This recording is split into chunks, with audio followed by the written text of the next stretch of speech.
The window in the bridal chamber had been nailed shut from the outside. Millicent Trevelyan noticed the fresh iron before she noticed the veil. 3 days earlier, in a drawing room at Larkspur Hall, Sir Ambrose Trevelyan had pressed a sealed contract into his daughter's hands. The estate was executed, the debts were kept. Baron Cuthbert Wilbraham of Ashbrook would forgive every farthing in exchange for her. Millicent had answered only, 3 days then, and slipped her mother's topaz parure into the lining of her fawn wool shawl. Now she stood at Corbridge in a dust-gray traveling dress, the drab folds catching on splinters, while Mrs. Pengelly turned the key from the outside. In the West Wing corridor she nearly collided with a stranger. A cut cleaved his brow to his jaw. His coat bore no crest, only a stillness that did not belong to a servant. He looked at her once and asked, "Lo, you consented?" She did not lie. Down the hall, behind a door she was forbidden to enter, the Duke of Shawbury heard every word. But what Millicent found inside the Baron's ledger the next morning, a column no bride was meant to read. Before the story begins, comment down below where you are watching from and what time it is there.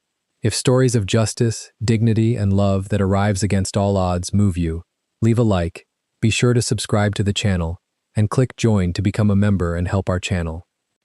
The spring of 1818 had come to Dorsetshire with a thin, indifferent light, and Larkspur Hall, once the pride of the Trevelyan name, wore that light like a shroud too large for its shoulders. The east wing had been shut for 4 winters. The library ceiling had begun its slow surrender to damp. Somewhere behind the wainscot, a mouse worked patiently at a Jacobean cabinet no one had opened since the old baronet's death. In the morning room, Millicent Trevelyan sat by the window that faced the neglected rose walk and mended the hem of a gown she had already mended twice. Her needle moved with the small, precise cruelty of a woman who has learned not to waste thread. The gown was drab dust gray, color of Paris streets in December, and the linen apron over her knees had been washed so often the weave had gone soft as skin. A fawn shawl lay across her shoulders. The wool had been fine once. Now it wore its poverty openly, in tiny frayed halos at each corner, and Millicent, who was 22 and had watched genteel ruin come slowly through every door of her father's house, did not glance down at it. She glanced instead at the letter. It sat on the sewing table by her elbow, weighted by a pair of scissors so that the draught could not carry it into the hearth. The seal was crimson wax pressed with the crest of a hunting greyhound. She had not broken it. Her father had brought it up from the village at dawn, wet through, his hands shaking in a manner she had chosen not to acknowledge, and had set it beside her with the same reverence he had once given to letters from her mother's family in Bath. He had said only, "When you have a moment, my dear." Then, he had climbed the stairs and shut the study door. Millicent set another stitch. She tied it off. She cut the thread. She folded the gown across her lap with the deliberate care of a woman folding something that had cost her more than money, and only then did she draw the letter towards her and slip her thumbnail under the seal. The paper made a small, dry sound as it opened. The hand within was not the Baron's own. He would have used a clerk. She recognized the copperplate at once, that faultless leaning script the country attorneys favored, and she read the first line, and set her teeth together, and read the rest, with a stillness in her face that would have alarmed anyone who did not know her. There was no one in the room to be alarmed. When she had finished, she folded the paper along its original creases. She laid it on the sewing table. She placed the scissors on top. She sat for the space of a slow breath with her hands folded quite properly in her lap, as her mother had taught her when she was 6 years old and prone to fidget in company. And then she rose and went out into the hall. The stair carpet had been Turkish once. Its reds had gone the color of old wine, and its pattern, in the places where the pile had worn away to the warp, had begun to resemble a map of some country she did not know. She climbed the stair without hurry. Her hand did not touch the banister. She had learned over the past 2 winters that the banister came loose at the 3rd baluster, and she had never yet mentioned it to her father, because to mention it would have been to require him to answer for it. She knocked once at the study door. "Come," her father said. Sir Ambrose Trevelyan sat at his writing desk in a coat of grey lutestring that had been cut in the year of Waterloo, and had not been cut since. His hair, once dark, had gone white in the 6 months following her mother's death, and the fine bones of his face had begun to show through the skin in a way that was not becoming. A decanter stood at his elbow. It was empty. A glass beside it held half an inch of something the color of weak tea, and Millicent, who did not permit herself to count her father's glasses, chose to believe it was tea. "Papa," she said. He looked up. His eyes were the same green moss color as her own, and they had, this morning, the particular film of a man who has been weeping in private and has washed his face before answering the door. "You have read it. I have read it. And—" She sat down in the chair opposite him, because she had been raised never to loom over her father, and she folded her hands in her lap. "You have accepted, then. I have not signed, but you have accepted." He did not answer at once. He picked up the glass and set it down without drinking. He looked at the window, where the poor light lay on the sill in a bar the width of a hand, and he said, in a voice that had gone very old, "The hall is executed, Millicent. I know. The bailiffs come at Michaelmas. The Baron's note underlies the mortgage. He has bought up every other claim. If he chooses, he may put us out on the road with what we can carry. And the road, my dear, is not a place for a Trevelyan. No, Papa. And he has written to me every quarter for 18 months.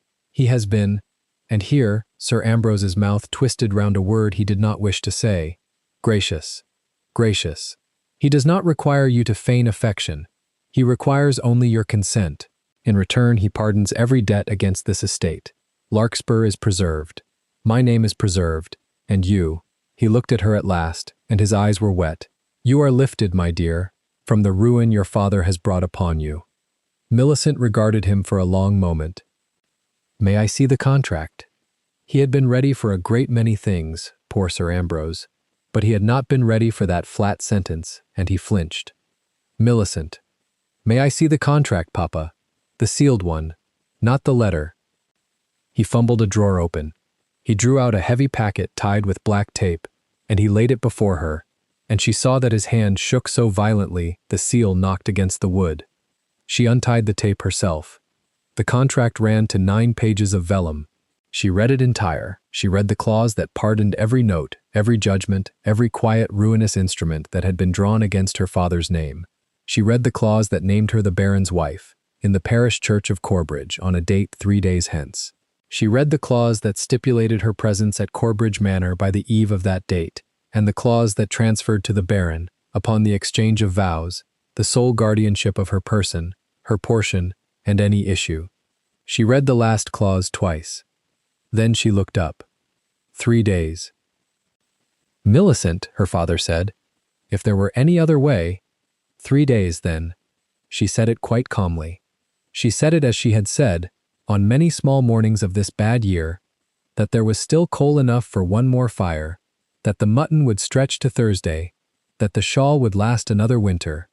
She said it in the voice of a woman who has been running her father's household since she was 17, and who has learned that the useful answer to an impossible sentence is to accept its terms and set about the work.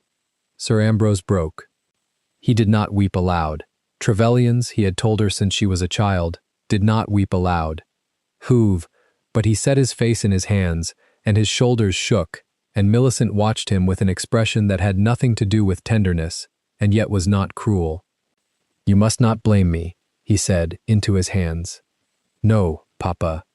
There was the loan for the drainage, and the loan against the drainage loan, and your mother's physician, and—" "I know, Papa. He is not a good man, Millicent. I know that. He is not a—" "I know, Papa." He looked up. His face was wet. His mouth trembled. "Say you forgive me."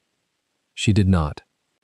She said, "Instead, I shall need the small trunk from the box room, and Peggy to help me pack it, and the coach hired for Wednesday morning, and a letter of introduction to whatever housekeeper the Baron employs. Millicent, you will manage those things, Papa. That is what you will manage."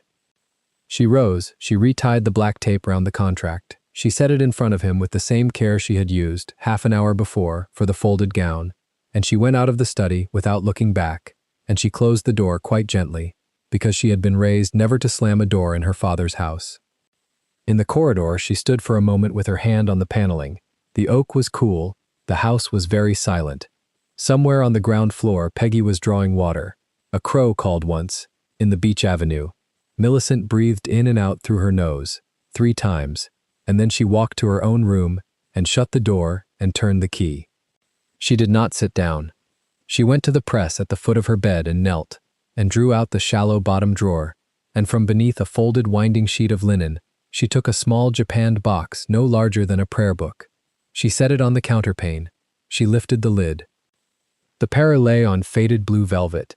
It had been her mother's. It had been her mother's before that, and there was a miniature of the First Lady Trevelyan wearing the necklace and a portrait that hung, still, in the dining room, where the damp had crept up the far wall. The topazes were the color of dark honey, cut in the old Portuguese fashion, and set in gold that had gone the deep yellow only very old gold achieves. There were the earrings, there was the necklace.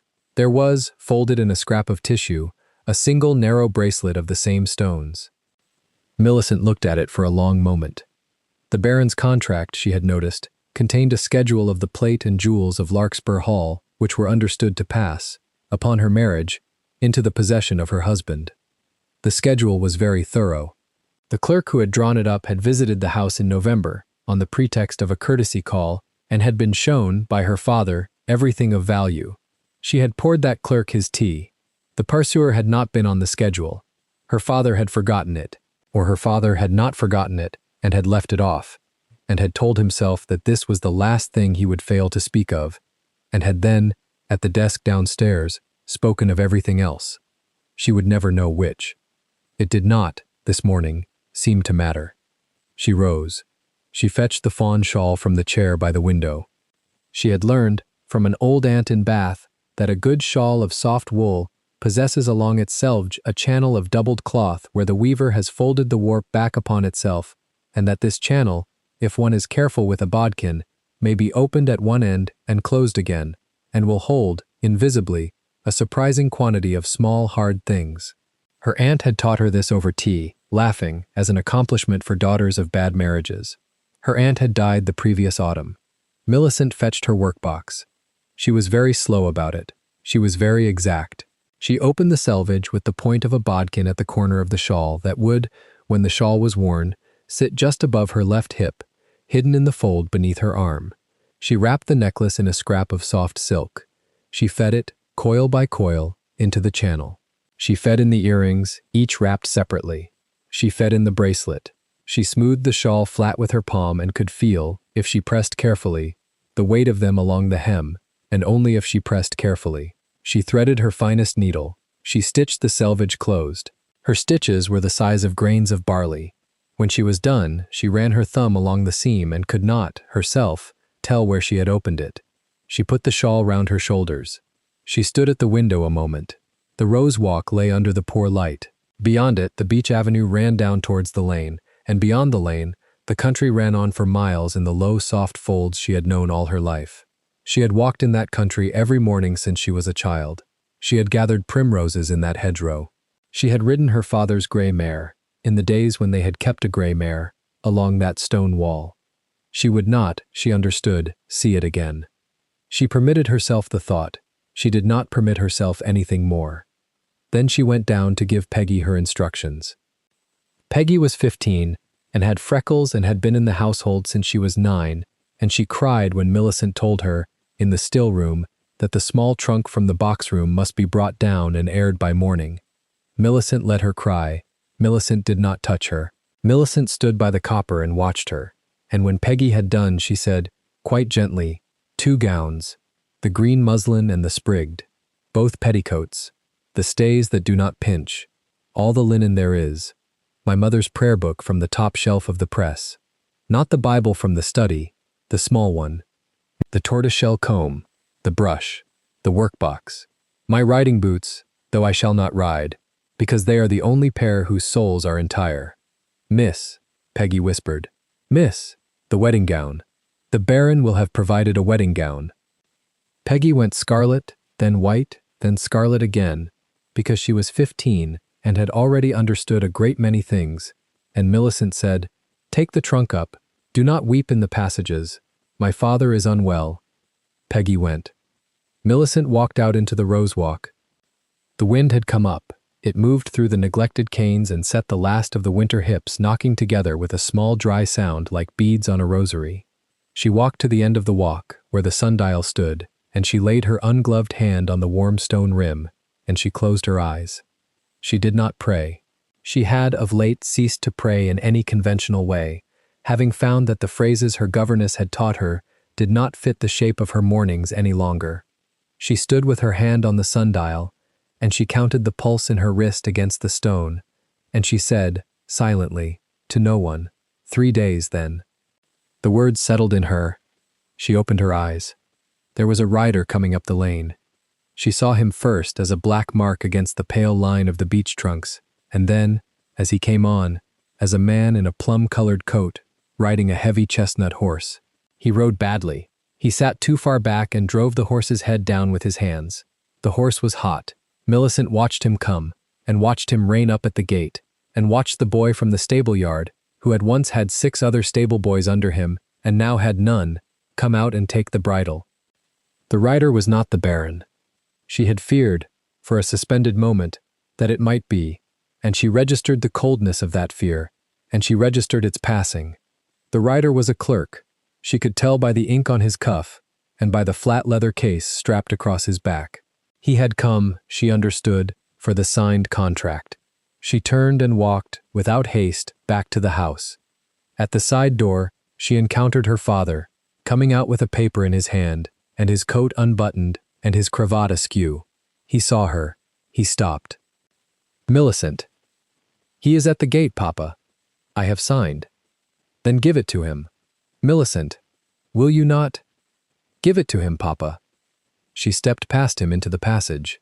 She did not slam the door. She did not weep. She walked back through the still room, where Peggy was scrubbing her eyes with the corner of her apron, and past the kitchen, where Mrs. Baker was pretending, with great dignity, not to have heard anything, and up the back stair to her own room, and she shut the door, and sat down on the edge of the bed with the fawn shawl still round her shoulders, and her hands quite folded in her lap. Then, and only then, for the space of perhaps 3 minutes, she permitted her mouth to shake. She did not weep. Trevelyan's, she had been told, did not weep aloud, but the fine muscles about her lips moved as though they were remembering a language she had refused them, and her eyes stung, and once she pressed her knuckles very hard against her mouth, and once, one single time, she made a small sound in her throat that no one heard. When it had passed, she stood, and she smoothed her skirt, and she went to the washstand and dashed cold water on her face, and she dried her face on the linen towel that had been embroidered with her mother's initials, and she came down to see about the packing. By evening the trunk was ready. By the following evening the coach was hired, and the letter of introduction to Mrs. Pengelly, housekeeper at Corbridge, had been dispatched by the same clerk who had ridden away that morning with her father's signature in his flat leather case. On the second night, Sir Ambrose came to her door. He had drunk more than he ought. He stood on the threshold with his hand on the frame and his coat unbuttoned, and he said, "Millicent, my child, will you not sit with me a little, by the fire in the study, as we used to?" "I am packing, Papa. Peggy is packing. Peggy is packing what I have told her. I am checking that she has understood." He looked at her for a long moment. His eyes were red-rimmed. His mouth trembled.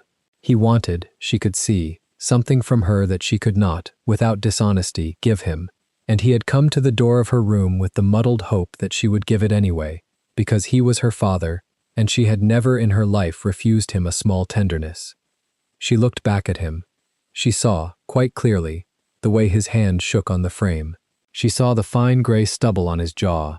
She saw that his cravat was tied with the sort of imprecision that comes only from a man who has been dressing himself alone for many years, and she saw, more than any of these, the moment his eyes moved down and settled, without meaning to, on the fawn shawl folded on the chair by her bed.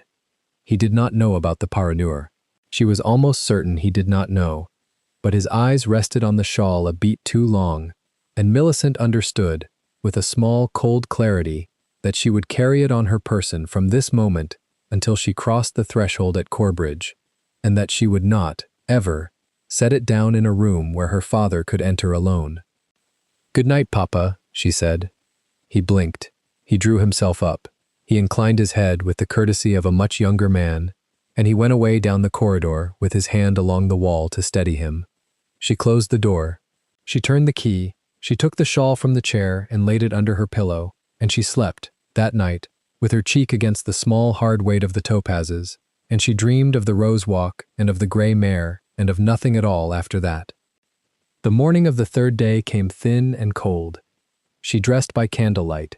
She dressed in the drab dust-gray traveling gown, and the mended apron she had folded away, and the fawn shawl round her shoulders, and her plainest bonnet, and the riding boots whose soles were entire.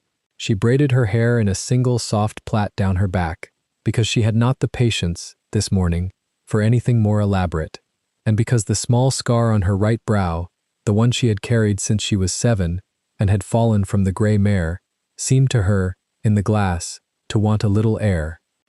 She went down. Her father was in the hall. He had risen at 4 and dressed himself, badly, in his best. He held her gloves out to her without a word. She took them.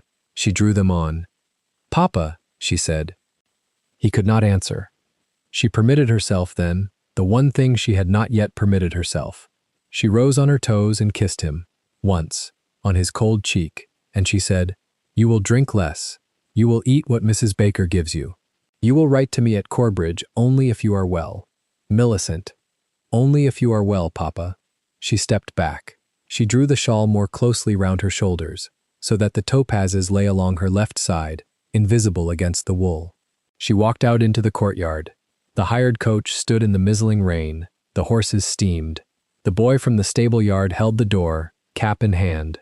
She turned once at the step. She looked at the house. She looked at the ivy along the west gable, and at the shuttered window of the room where her mother had died, and at the smoke rising thinly, thinly from the kitchen chimney. She looked at her father on the top step, in his best coat and his bad cravat, holding to the door frame. She inclined her head to him. Then she stepped into the coach, and the door closed, and the coachman spoke to the horses, and the wheels moved on the gravel, and Larkspur Hall began, at last, to fall behind her. She sat very upright on the leather seat. She did not look back. Her gloved hands lay in her lap one upon the other, and beneath the fawn shawl the honey-colored topazes lay warm along her ribs, and Millicent Trevelyan, at 22, on the third morning of the spring of 1818, rode out of her father's ruined country towards a house she had never seen, and a man she had met once, 12 years before, at a christening she barely remembered, and a bargain she had accepted with 3 words in a cold study, and she understood, as the beech avenue slid past the coach window, that some part of her had already begun the long, quiet work of surviving what was coming. The coach turned into the lane. The lane turned into the road. The road bore her east, all that gray morning and into a grayer afternoon, through country she did not know, past hedges just breaking green and villages where the smoke rose slow from the chimneys, and by nightfall, when the coach halted at a posting inn and a serving girl brought her a bowl of thin broth she did not eat, she had, in her mind, laid out her situation as one lays out cards on a nursery table. She had 3 days behind her. She had 1 bargain sealed and signed. She had, sewn into the hem of a shawl, the last honest thing her mother had left her. And she had, though she did not yet know his name in any way that mattered, the beginning of a rumor, drifting in the tap rooms she passed that night, of a scarred, black-clad man from Derbyshire who had lately taken up residence in the west wing of Corbridge Manor, and whom the country people, in their soft, frightened voices, had already begun to call the Beast. The carriage lurched a final time on the rutted drive, and Millicent Trevelyan pressed her gloved hand against the window frame to steady herself. The glass had fogged from her breath, and beyond that pale bloom the walls of Corbridge Manor rose in the failing light, blacker than the wet oaks that hedged it in. The house did not welcome. It endured. Slate roofs sagged where the timbers beneath had begun to fail, and a single lamp burned in the porter's lodge, sallow as a sick-room candle. Her drab dust-gray gown was creased across the lap, and the fawn shawl about her shoulders was heavier than wool ought to be, weighted at the hem, with the topaz parure sewn into its lining. She had checked the stitches at every posting in. She checked them now, a small pressure of the thumb against the fabric. The coach halted. A footman in dun livery opened the door and put down the step. He did not offer his hand. Millicent descended into the mud of the forecourt, and the smell of the place rose up around her at once, wet stone and cold ash and boiled cabbage from some distant kitchen. Sir Ambrose came down after her stiffly. His cravat was crooked. Millicent had tied it for him at the last inn, in the yellow taproom light. She had not looked at his face while she worked. Sir Ambrose Trevelyan, a woman said, from the top of the manor steps, and the bride. She descended into the lamplight, with the neat, unhurried tread of a woman who had never been late in her life. Her black wool skirt did not swing. Her white apron caught the porch lantern like a page of scripture. The keys at her waist made a sound that was not quite a chime and not quite a warning. It was the noise a smith makes shifting metal from one hand to another. "Mrs. Pengelly," she said. She did not curtsy.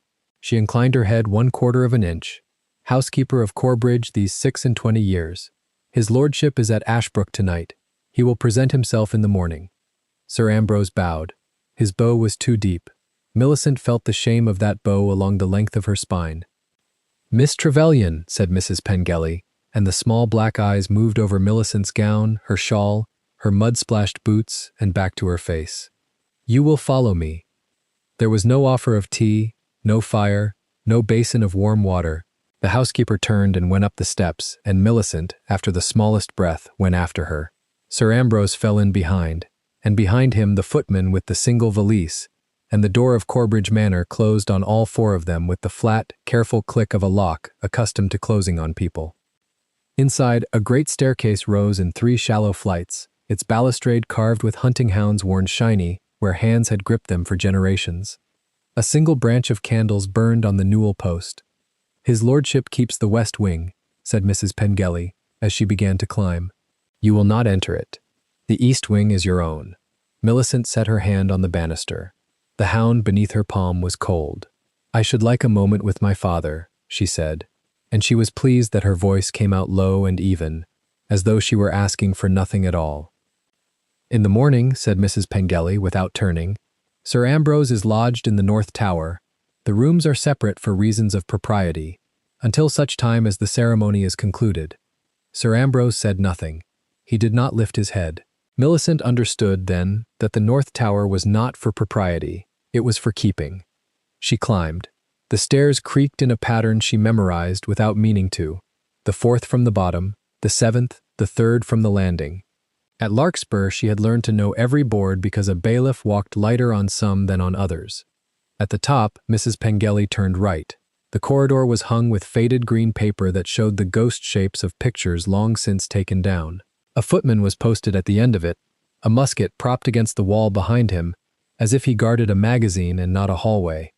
Mrs. Pengelly opened the 3rd door on the left. She stepped inside first, and lifted the candelabrum to show what she had prepared. The bride's chamber at Corbridge had been a fine room once. The bedstead was a great mahogany 4-poster with hangings of watered claret silk, and a fire had been lit in the grate, though it was a fire of thin, mean coals that gave off more smoke than heat.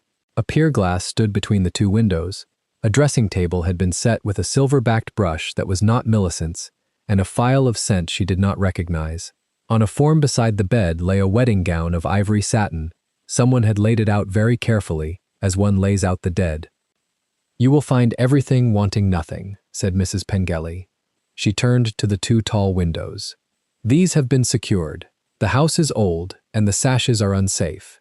His lordship would not have you injured by a fall in the night." Millicent went to the nearer window before she could be told not to. She saw at once what had been done. Along the meeting rail, where the upper sash and the lower met, 2 new iron nails had been driven flush into the wood. Their heads were bright. A 3rd nail had been driven at the sill. She touched one with the tip of her finger. It was still faintly warm from the hammer. "Recently," she said. "This afternoon," said Mrs. Pengelly. Their eyes met in the pier glass. Neither of them looked away. "Thank you, Mrs. Pengelly," said Millicent, in her mother's voice, the voice that had once dismissed impertinent milliners in Bath. "That will be all this evening." Something crossed the housekeeper's face that was not quite amusement. "There is bread and cold meat under the cloth, on the tray. His lordship expects you at breakfast in the great parlor. 8 o'clock, punctual." She paused at the door. "I lock this side. For your safety, Miss Trevelyan. The corridor is not to be walked at night. There are servants of the west wing who do not know your face." The door closed. The key turned. There was a small, precise silence. Millicent stood very still in the center of the room. one hand still holding the corner of the shawl at her throat, and listened to the housekeeper's tread go along the corridor and down the stairs. When the last board had ceased to answer, she crossed to the fire and knelt before it and put her hands out to the small, ungenerous flame. Her hands did not shake. She noted this with a distant, clerical satisfaction, as though she were the housekeeper of her own body making an inventory. The parure at the hem of her shawl pressed against her ankle. She reached beneath the fringe and worked the topazes free of their little pocket and laid them out on the hearthstone, one by one, in the firelight. The necklace with its 7 graduated stones the color of pale honey, the 2 long eardrops that had swung at her mother's throat every Christmas of Millicent's childhood. She looked at them a long time. Then she gathered them into her palm and put them back into the shawl, and stitched the pocket closed again, with 2 cross strokes of the needle from her pocket housewife. The same needle she had used at 11 on the road, 10 hours ago, when she had thought she was merely mending. She went to the wedding gown. Someone had chosen it in advance, before her father had signed anything.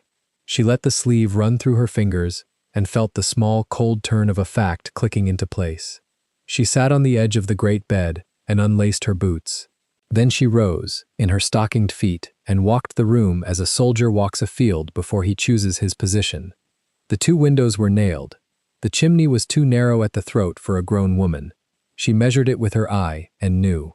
The door to the passage was locked from the outer side. There was a second door in the paneling to the right of the fire, half concealed by a strip of the same faded green paper as the corridor. She had almost missed it. She went to it now. It gave under the pressure of her hand. It was not locked. It had, perhaps, been forgotten in the general fortification of the room. Beyond it lay a narrow dressing closet, cold as a cellar, with a single small window high in the wall and a great press for gowns. The window was not nailed. It was too small for any use, a handspan across, at most, but it was not nailed. Millicent stood in the closet a moment, in the dark, breathing the smell of old lavender bags and camphor, and understood that Mrs. Pengelly, for all her keys and her nails and her posted footman, was a woman who had come lately to imprisoning brides and had not yet learned the trade. She went back into the bedroom. She sat again on the edge of the bed. She looked at the tray on the little table by the window, a plate under a linen cloth, a jug of small beer, a piece of bread. She was not hungry. She drank half the beer, because she had learned as a child that thirst dulls the wits before hunger does, and because she meant to keep hers. Then she sat before the fire with the shawl wrapped tight about her shoulders, and she thought. She did not weep. That surprised her, faintly. She had wept at the parlor table at Larkspur when her father had first taken the sealed contract from the writing box, and she had wept once in her old bedchamber, alone, with her face pressed into her mother's paisley coverlet. She had cried the tears then that a girl of 22 owed to the ruin of a life. She had no more to spend tonight. Instead, she made a list, in her head, in the neat inventory hand her mother had taught her. She listed what she had, her wits, her mother's topazes, her needle and thread, a pair of boots that would carry her 12 miles in a day if the road were dry, a gray gown that would not be seen at dusk, a closet door the housekeeper had forgotten, 2 days between now and the ceremony, or perhaps 1.5, if Baron Wilbraham was a man who set his clocks fast. She listed what she did not have, a friend under this roof, a shilling in her own name, a key. The candle guttered. She rose to trim it, and as she rose she heard, faintly, from somewhere below and to the west, a man's laugh. It was not a young laugh. It was not a kind one. It came muffled through the paneling and the distance of stone, but it came clearly enough that she knew, without ever having heard it before, whose it was. She had spent her life listening to men laugh in her father's parlor over debts that would never be paid, and she had learned to tell the laughter of a creditor from the laughter of a friend. She sat down again slowly. The Baron had come home after all. She did not sleep that night, so much as she waited. At 2 o'clock a set of boots went along the corridor outside her door. They paused a moment. They went on. At 6:30 the gray of the moor came in at the window, and she rose and washed her face. When Mrs. Pengelly's key turned in the door at 10 to 8, Millicent was standing in the center of the room with her shawl over her shoulders and her hands folded, and the mistress of Corbridge's establishment was surprised, though she did not say so, at the composure of the girl she had come to fetch. "Breakfast is served," said Mrs. Pengelly. "Thank you, Mrs. Pengelly," said Millicent. They went down the stairs together, side by side, at a pace Millicent set and Mrs. Pengelly did not correct. The great parlor gave onto the south terrace. A round table had been laid for three. Baron Cuthbert Wilbraham rose from the head chair as she entered. His face was the color of a much decanted port, and his small, pale blue eyes gathered upon her in an inventory that lingered and settled lower. He wore a burgundy coat and a gold waistcoat, and a white cravat starched so high that it forced his chin up. "Miss Trevelyan," he said, "you are prompter than your father." "I did not sleep, my lord," she said, "and there was little to detain me." He laughed. It was the laugh from the night before. Closer, it was a wet noise made high in the throat. "Come, come, sit, sit, you must eat. A woman does not marry on an empty stomach." Sir Ambrose was not at the table. Millicent looked at the empty chair on the Baron's left and did not ask. "Your father takes his breakfast in his rooms," the Baron said, following her eye. He held out a chair with the courtesy of a man who had rehearsed the gesture. "He is fatigued from the journey. We have given him a little cordial. He will be quite himself by tomorrow, in time for the ceremony." Millicent sat. She did not correct him on the day. She had been told 3 days. At Larkspur. Now, evidently, she was to be given only 2, because she was learning already the shape of this house's arithmetic, in which every figure she had been quoted was subject to secret revision downward. "You will find," said the Baron, resuming his seat, "that Corbridge is a plain establishment, a bachelor's establishment. It wants a mistress, it wants—" and here he permitted himself a slow smile that displayed a great deal of gum, "a young mistress, to bring it back to life." Mrs. Pengelly, standing behind his chair, poured coffee into Millicent's cup. Her hand did not tremble. Neither did Millicent's as she lifted the cup. "I understand the estate has been much improved of late, my lord," said Millicent evenly. "I look forward to walking the grounds." "The grounds are not safe for a lady alone. Not until the gamekeepers know your face. Perhaps after the wedding." He forked a kidney onto his plate. "Perhaps." She drank the coffee. It was very hot and very good, and had been made with beans of a quality that no house whose master hoarded coal for the bride's grate ought to have been able to afford. She noted this too, and stored it. The breakfast lasted 3/4 of an hour, and by its end Millicent had learned 3 things. He intended the ceremony for the following evening in the chapel of the West Wing. He did not, in fact, hold a special license, though he intended to speak of one as if he did, and when he addressed his housekeeper, his voice dropped half a tone in a way that told her they had known each other a very long time and in a great many rooms. "You will forgive me," she said at last, folding her napkin. "I should like the air, only as far as the gallery windows." The Baron's small eyes moved to Mrs. Pengelly. Mrs. Pengelly's mouth made a shape that was not quite a smile. "The East Gallery," said Mrs. Pengelly. "Not further. Mary will attend you." "Mary will not," said Millicent, rising. "I have traveled 2 days at close quarters with my father, and I should like, for 1/4 of an hour, to hear the sound of no voice at all, including, I hope, my own." The Baron laughed again, delighted. "Spirit," he said, to Mrs. Pengelly, and it was not a compliment paid to Millicent, but a specification confirmed to a purveyor. "There is spirit, Harriet, as we were told." Mrs. Pengelly inclined her head. "The East Gallery only, Miss Trevelyan. The green baize door to the West Wing is locked." "I shall not require the West Wing," said Millicent, and she left the parlor without a curtsy, because a curtsy now would have felt to her like an admission of tenancy.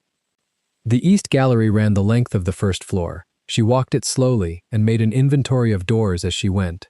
A servant's stair at the north corner, a locked door in the middle wall, a door at the south end, half hidden by a screen, marked with a small brass plate. "West Wing, household only." She stopped before the green baize door. She listened. The house was quiet at this hour, with the servants gone to their own breakfast in the basement and the Baron still at his kidneys. She heard, very faintly, from beyond the door, the sound of a man's voice giving an order. Low, curt. The voice of a man accustomed to being obeyed without repetition. It was not the Baron's voice. She put her hand on the door. It did not give. She had turned away and had gone perhaps 4 paces back down the gallery when the door opened behind her. She turned. A man stood in the doorway. He was neither a footman nor a gentleman. He wore a coat of grey livery with silver buttons pressed with a lion, and he carried in one hand a folded pair of gentleman's gloves. He was of middling height, and heavier in the shoulder than his coat allowed. His hair was a dark red gone gray at the temples, and a long scar ran the whole width of his chin, blanched and old, the sort of scar a saber leaves when the man who took it did not lose. He looked at her. He did not bow. He did not, at first, speak. He looked at her as a sergeant looks at a raw recruit, from the boots up. When his eyes reached her face, they stayed there. "Miss Trevelyan," he said. It was not a question. "You have the advantage of me, sir. Heathcote, valet to his grace." He did not name the grace. He did not need to. She heard, in the flat, plain sound of the name, the whole of the west wing behind him, the closed door, the closed man, the voice that gave orders without repetition.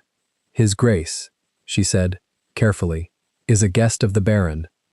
His Grace is a creditor of the Baron. There is a distinction." Heathcote's blue eyes did not leave her face. "You are the bride. So I am given to understand." A silence.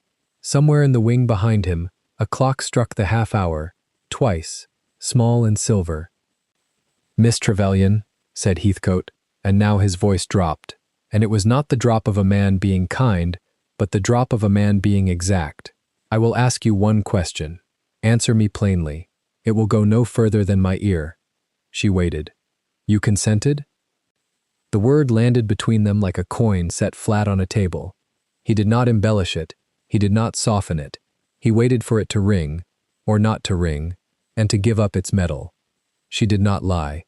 "My father signed a contract," she said. "He was insolvent. The Baron holds his debts. If I refused, my father would go to the Marshalsea, and Larkspur would be sold. I signed nothing. I said, on Sunday last, 3 days. Then, that was the whole of what I said." She met his eyes. "You would call it consent. The law will call it consent. I would call it something else." Heathcote did not move. His scarred face did not alter. But something behind his eyes, some soldier's small pilot flame that measured a field and marked a line, flickered once and steadied and lit. "Miss Trevelyan," he said at last, "you are to go back to the East Wing now. You are to be seen at luncheon. You are to be seen at supper. You are not to walk this gallery again today. Do you understand me?" "I understand you perfectly, Mr. Heathcote. I do not obey you." "You will, if you have any sense," he said, and it was the first almost warm thing he had said, and it was not warm at all. "Go back." She hesitated. "May I ask one thing?" He waited. "Why did you ask me?" He looked at her a long moment. He did not answer at once. When at last he spoke, it was in the voice a man uses when he is speaking not to the person before him, but to some other person, absent, whose reply he is silently rehearsing. "Because I was asked to ask," he said, "by a man who does not like to be lied to, and because he does not sleep, and it happens that neither do you, and it is possible, Miss Trevelyan, tonight the two of you may be the only persons under this roof who are awake at the same hour and telling the truth." He inclined his head, not a bow, precisely, but an acknowledgement. Then he stepped back through the green baize door and closed it, and she heard, distinctly, the sound of a heavy iron bolt sliding home on the far side. Millicent stood in the empty gallery with her hand still half raised. It seemed to her, for the space of one breath, that the whole house had tilted a quarter of an inch toward that door, and away from the parlor where the Baron sat over his kidneys, and that she now stood, without having chosen to, upon the incline. She went back along the gallery slowly, so that any watcher would see her walking and not fleeing. She was not dizzy, she was calculating. A creditor, not a guest, a man who held some part of the paper on which the Baron had built this house of nails and locks, a man whose valet was permitted to ask a strange bride whether she had consented, and to accept, without argument, the answer, "No."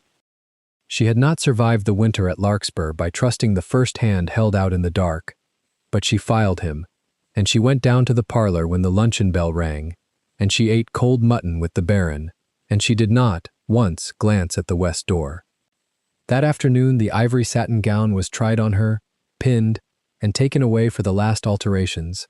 Millicent stood on the low stool in her shift, and let herself be measured. Mrs. Pengelly, at the pier glass, watched. "You are thinner than the measurements you sent." "I have been on the road." Mrs. Pengelly's small dark eyes met hers in the glass. It came to Millicent then that Mrs. Pengelly was a woman who had done this before. Not the fittings, the other business, the nailing of windows. The posted footman. Somewhere, at some earlier season of this house's calendar, there had been another girl on this stool. She set the wondering aside as unprofitable. The gown was taken away. Mrs. Pengelly locked the door on the outside. Millicent dressed again in her drab gray and put her shawl about her shoulders and sat by the window, the little pocket of topazes pressed against her thigh.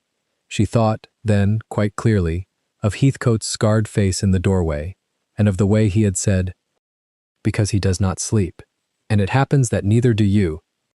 And she understood two things. She understood that somewhere in this house, tonight, a man was waiting to see whether she would find a way out of her own room, and she understood that whether she found it or not, the finding would have to be entirely hers.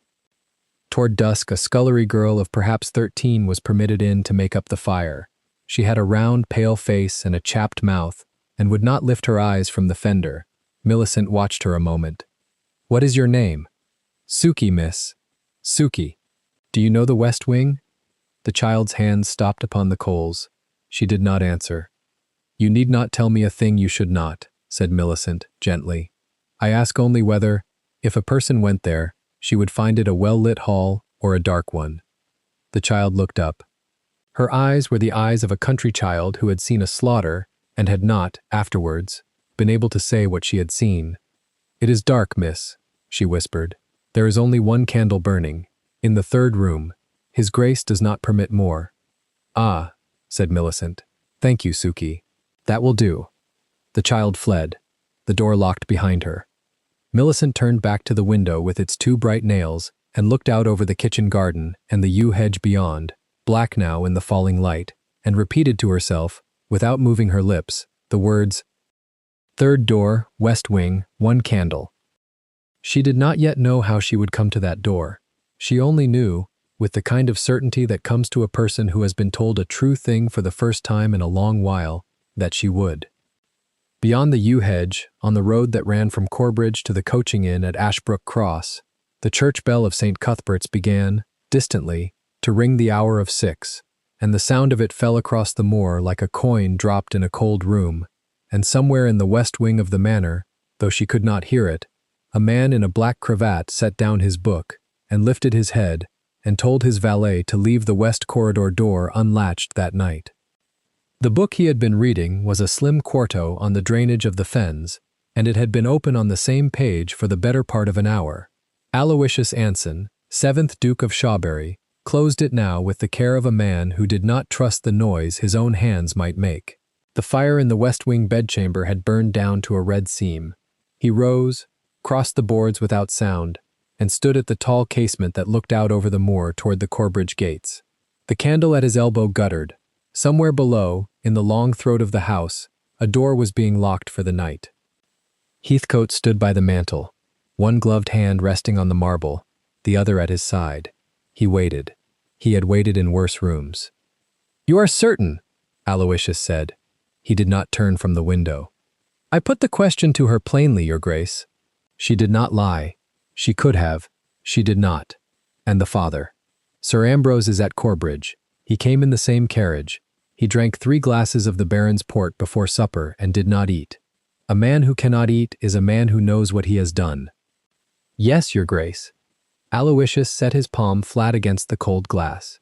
Beyond the pane, the yew hedge cut a black line against a bruised sky, and the road to Ashbrook Cross showed only as a paler ribbon in the failing light. He thought of the mortgage in the strong box at his solicitor's chambers in Lincoln's Inn, the primary note upon Corbridge, signed 3 winters ago when the Baron had needed capital and been too proud to seek it in London. He thought of the seal upon it, his own. He had bought that note because his steward had said it was sound. He had not asked, then, what manner of man Cuthbert Wilbraham was.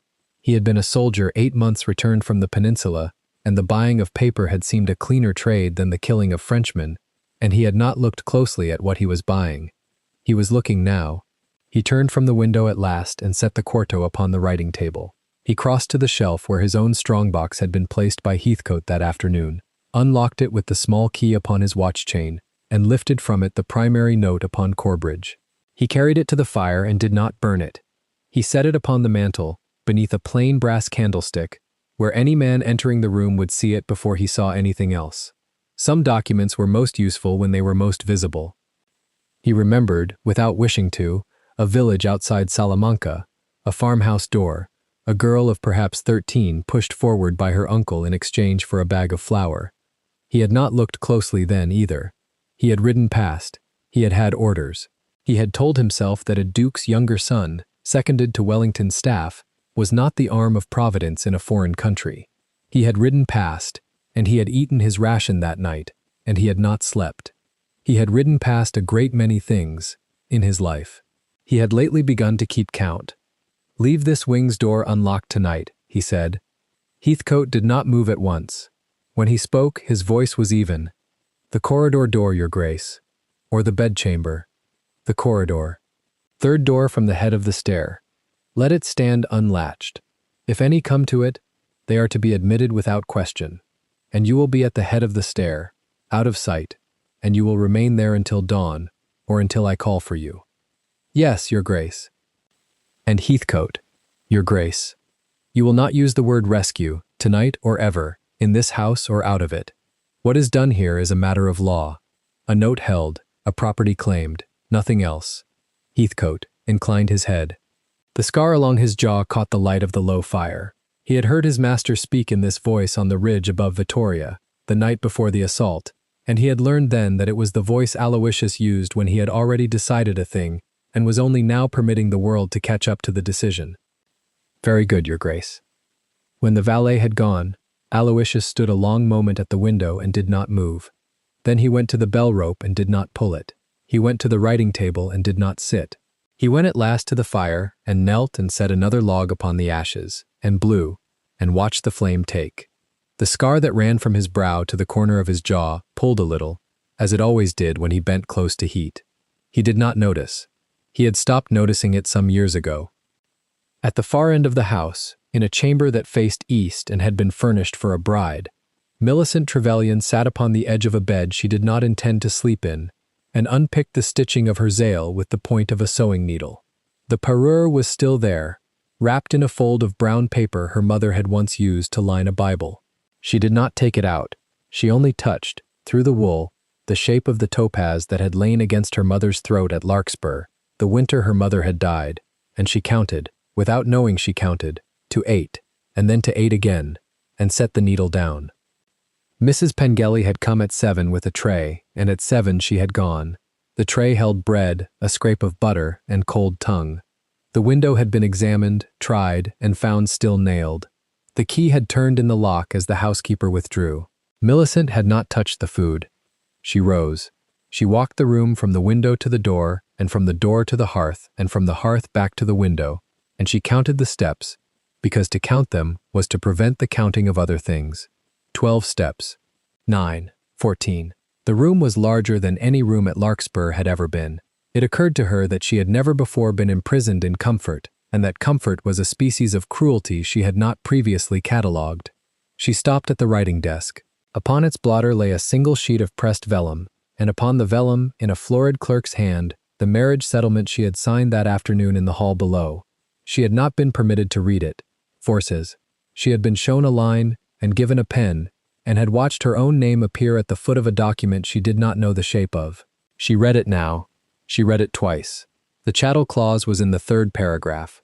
She read the 3rd paragraph a 3rd time, and then she folded the sheet very small and slid it into the bodice of the wedding gown against her ribs. Because a woman with proof against her belongs to no one but the court that hears the proof. Then she opened the drawer of the desk. Ink, a dry blotter, a silver-handled letter opener with an edge no better than a butter knife. She took it out. She weighed it in her palm. She put it back. She had learned that any weapon one cannot use is a weapon that will be used against the one who carried it. She closed the drawer. She stopped at a small side table upon which a Bible had been left, opened at a page marked with a length of black ribbon. The page was the epistle for the marriage service. Someone had underscored, in a firm pencil, the passage upon the wife's submission. She closed the book and set it upon its face. She stopped at the hearth.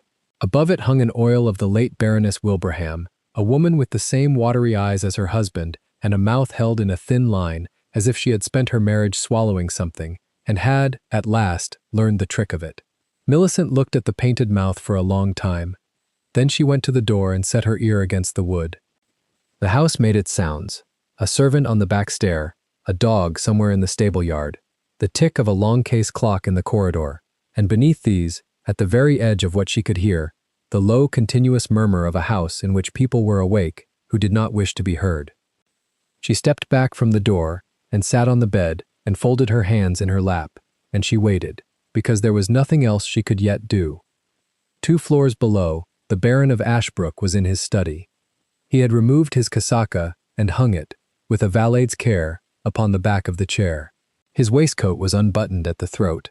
Upon the desk before him lay a ledger bound in green calf, a decanter of port half emptied, and a letter from a solicitor in Bristol which he had read twice and would presently burn. He was not troubled. He was thorough. There was a difference, and he knew the difference well. Pengelly. The housekeeper came in without knocking. She stood at a distance from the desk that had been agreed between them, over years, as the correct distance for the exchange of certain kinds of information. The girl. Locked, my lord. She has not eaten. She sat upon the bed and unpicked a thread from her shawl, and she looked at the window. She will not try the window. No, my lord. The father? Retired. He will not come out again tonight. He will not come out again ever, if he knows what is good for him. The Baron poured himself another finger of port and did not drink it. The Duke. Pengelly's small mouth flattened. In the west wing, he dined alone. He asked for no company.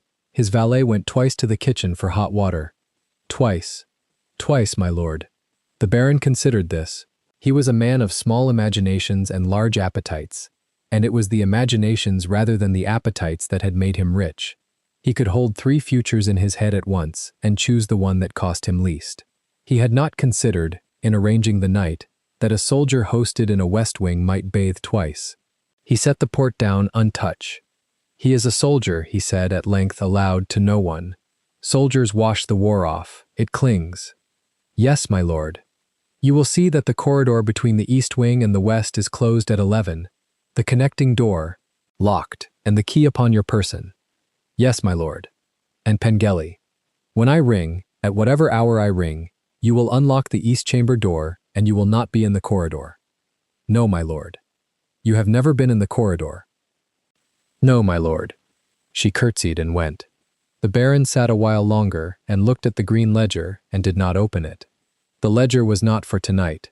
Tonight required no accounting. Tonight was a private column, entered in a hand only he could read, and once entered it would be closed. In the west wing, Heathcote came again to the door of the master bedchamber and did not knock. He stood in the corridor a moment, in the small alcove where a suit of Italian armor had once stood, and where now stood only a plaster bust of the second Baron, and he waited to be certain no maid was upon the stair. Then he tapped, twice, low, with a knuckle. Aloysius opened the door himself. He had taken off his casaca. His shirt was open at the throat, and the crucifix upon its short chain caught the firelight. Heathcote did not look at the scars along the collarbone. He had seen them fresh. The connecting door between the wings has been locked at the housekeeper's belt, Heathcote said quietly. The corridor door here, the third from the stair, I have left unlatched. I have removed the tongue of the catch. It will yield to a hand from the far side. And the far side? There is a servant's passage. It runs behind the paneling of the east corridor and comes out at a jib door beside the linen press. From the linen press one may reach the head of the great stair, and from the great stair the west corridor. It is not a route the family uses. It is a route a housemaid would use, at speed, with a candle. Or without one. Or without one, your grace. Aloysius said nothing for a moment. Then, without changing his voice, you have paced it. I have paced it, your grace, twice. It is 120 steps for a man of my stride. For a woman, it will be closer to 140. And the boards. Sound at the linen press. There is a loose board at the third turning. I have set my foot upon it, and I know where it lies. She will not know. Then when the hour comes, you will be at the head of the west stair, and you will not be seen, and you will not speak. You will let her come to the door herself. You will not put your hand upon her to guide her. Do you understand me?" "I do, Your Grace. She has been handled enough." "Yes, Your Grace." Aloysius stood a moment with his hand upon the doorframe. His thumb moved once, absently, along the grain of the wood. "Heathcote, Your Grace, if the Baron comes to this door tonight, before or after her, you will not stop him. You will let him come. You will let him knock. You will let him see, from the corridor, what he has come to see. Then you will remain where you are, and you will not draw upon him, and you will not raise your voice. Your Grace, he is to arrive as a supplicant, not as a fugitive. Do you understand the difference?" "I do." "Good." The door closed. Heathcote returned to the head of the stair and took up his post in a shadow he had already measured, and stood, as he had stood at 1,000 pickets, and did not move. Aloysius did not go to bed. He sat in the wing chair before the fire and did not read. He watched the coals. He thought of the road from Vitoria and the road from Toulouse and the long, cold road home, and he thought of the first evening he had ridden up to the gates of Shawbury Court after the war and found the great avenue of limes still standing, and had not been able, then, to feel anything about it. He had thought then that something inside him had been struck out. He had not been sure, in the years since, that it had grown back. Tonight, sitting before the fire in another man's house, he felt a small, precise pain beneath the breastbone that was not the old saber cut and not the memory of it, and he attended to it with something that was very nearly interest. It was a long time since he had felt anything sharp enough to name. He named it. Then he set it aside. There was still an hour to get through before it was of any use. Below stairs, in the servants' hall, a scullery maid of 15 named Jenny Poole had been told, at 9 o'clock, to carry no water above the ground floor and to sleep, if she could, in the small closet off the pantry, with the door bolted from within. She had not been told why. She had understood without being told. She lay upon her pallet in the dark and she did not sleep, and she said, under her breath, in the manner her mother had taught her, the 7 names of the 7 angels she had been given to remember at her confirmation. And she said them slowly, because to say them slowly was to make the night pass. She did not know a woman named Millicent Trevelyan, but she knew what a house sounded like when a bride had been brought into it under a certain kind of arrangement, because she had come into this house herself, at 12, in exactly such a carriage, and she had been on the ledger too. She said her 7 names again. Above her, on the first floor, Sir Ambrose Trevelyan sat upon the edge of the guest bed, in a chamber that had been given him for the night, and did not remove his boots. He held, in his lap, a small silver-framed miniature of his late wife, and he did not look at it. He looked at the floorboards between his feet. He was a man who had, in his prime, ridden to hounds 3 days a week and stood for Parliament twice, and he did not now know how his hands had come to shake, only that they had. He had told himself, upon the drive from Dorsetshire, a great many useful things. He had told himself that the Baron was a hard man, but not a bad one. He had told himself that his daughter was strong and would in time bear it. He had told himself that a father may sometimes purchase, with a daughter's discomfort, the roof his ancestors built. He had told himself these things, and he had drunk 3 glasses of port, and he had not eaten. Now, in the dark, with the port wearing off, he found that the things he had told himself were not, as he had hoped, absorbed into him. They lay upon the surface of him, like oil upon water, and beneath them, the water was very cold and very clear. He set the miniature upon the bedside table. He turned it to face the wall. He lay down in his clothes and he closed his eyes, and he did not sleep, and he did not, at any hour of that long night, open his door. Aloysius, in the west wing, heard the great clock strike 11, and stood up from the wing chair. He went to the shirt, draped upon its arm, and did not put it on. He crossed instead to the small table beside the bed where Heathcote had laid out, at his order, 3 items, the seal of Shawbury upon its ring, a folded sheet bearing his own hand and his own signature, the terms of which were dated that morning and required only a name to be entered above his own, and a plain silver pistol, priming pan empty, powder in a paper twist beside it. He looked at the pistol a long moment. He did not load it. To load a pistol tonight would be to make of tonight a different kind of night than the one he intended. He took up the folded sheet and slipped it inside the breast of the shirt, still draped upon the chair, where it would be under his hand when he wanted it. He put on neither the shirt nor the ring, Not yet. Then he sat again in the wing chair and set both boots flat upon the boards, and he waited, and he did not look away from the door.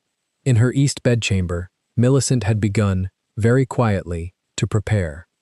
She had not been told any plan, no message had come, yet she moved, in the still room, as though a plan had been given to her, because she had understood, upon the stair that afternoon, when the scarred valet had asked her, "You consented?" and she had not answered, that a question of that kind is not asked in an empty house. Someone had wished to know. Someone who had asked the question had wished to know the answer for a reason. She untied her bonnet strings and set the bonnet on the bed. She unpinned her hair and put the pins in a row along the edge of the washstand where she could find them again in the dark. She took the pursoir from the shawl and, after a small hesitation, unfolded the paper and laid the necklace flat upon the coverlet and looked at it. The topazes were dull in the low light. Her mother's hand had fastened these at her throat on evenings that had not been remembered as happy, but had, in retrospect, been the last evenings before happiness had ended. She wrapped them again and knotted them into the corner of the shawl, and tied the shawl about her waist under the outer skirt of the wedding gown. Then she took the sewing needle and, at the hem of the gown, made a small tear. She widened it with her fingers. She would need to run. She sat again upon the bed. She listened. The clock in the corridor struck 10, and then the half, and then 11. At 11 she heard, very distinctly, the turn of a heavy key in the connecting door between the wings, and the withdrawal of footsteps. Pengelly. She counted the steps. She counted the closing of another door far down the corridor. She counted the settling of the house. At 11:15 she heard the smaller sound she had been waiting for without knowing she waited for it. A key, her key, turning in the lock of her own door, from the outside, in a hand that did not belong to the housekeeper, because it did not scrape. It turned, it stopped, it did not open the door. She rose from the bed. She crossed the room upon the pads of her stockinged feet, and set her hand upon the panel, and waited. A voice came through the wood. It was a soldier's voice, low, exact, pitched so as not to travel 1 inch further than the ear it was meant for. West wing, third door, no candles. Then nothing. Then the very slight tap of a boot heel withdrawing. Millicent stood a long moment with her palm flat against the panel. Her breath had gone shallow at the top of her chest. She made it go deeper. She made it go slow. She had been trained, at Larkspur, by a mother who had been dying of consumption and had not wished her daughter to weep in the sick room, to breathe as though breath itself were a thing one could hide behind. She breathed now that way. Then she stepped back, took up her shoes in one hand, not to put them on, but so they would not be found upon the floor of a locked chamber, and went to the door and eased the latch. The corridor was black. The wall sconce at the head of the stair had been snuffed. She had not seen it snuffed. She stepped into the dark barefoot and pulled the door to behind her without letting it click, and she stood a moment and let her eyes catch up to the absence of light. The great stair rose to her right, to her left, along the east corridor. At the fourth door, a thin line of yellow lay upon the boards. The Baron's study. He was still awake. He was still there. She went right. She had not walked 10 steps when, from behind her, from the far end of the east corridor, she heard a door open, not the study door, a nearer door, and a heavy tread come out into the passage, and a man clear his throat, with the small satisfaction of a man who has finished a decanter and is now upon the errand for which he drank it. She did not look back. She went up the great stair with her hand upon the rail, and her feet setting themselves upon each tread, as if she had crossed this stair 100 times in the dark, though she had never crossed it once. At the landing she turned. She did not know the west corridor. She had not been permitted upon her arrival to see it. She only knew, third door. She counted. First door, an alcove, a bust upon a plinth. Second door, closed, cold to the touch. Third door. Third door. She set her hand upon the latch and she pressed it, and it yielded. Behind her, upon the stair, a boot heel struck a tread, and a voice she recognized, full, wet, pleased, said her name in a tone that no one had ever used to speak it before, and she pushed the door open and went in and closed it after her, and set her weight against it, and turned the key with both hands, and did not breathe until the bolt was home. The room she had entered was very warm. A fire burned low upon a broad hearth. The bed was hung in dark wool, and in the space between the fire and the bed, seated in a wing chair with one boot flat upon the boards and the other crossed at the ankle, in nothing above the waist but the crucifix upon its silver chain and the long pale rope of a saber scar that ran from his left collarbone across the muscle of his chest to disappear beneath the arch of his ribs, sat a man she had never seen before in her life. He did not start. He did not rise. He did not reach for the shirt that lay across the arm of the chair. He looked at her, once, whole, and he did not look away. "You have come to the wrong bedchamber," said the Duke of Shawbury, in a voice so quiet she felt it more than heard it, "which I suspect is the first correct decision anyone in this house has made tonight." Beyond the door a fist struck the panel, and the panel shook in its frame, and a voice on the far side began, in the wheedling that comes before rage, to speak her name a second time.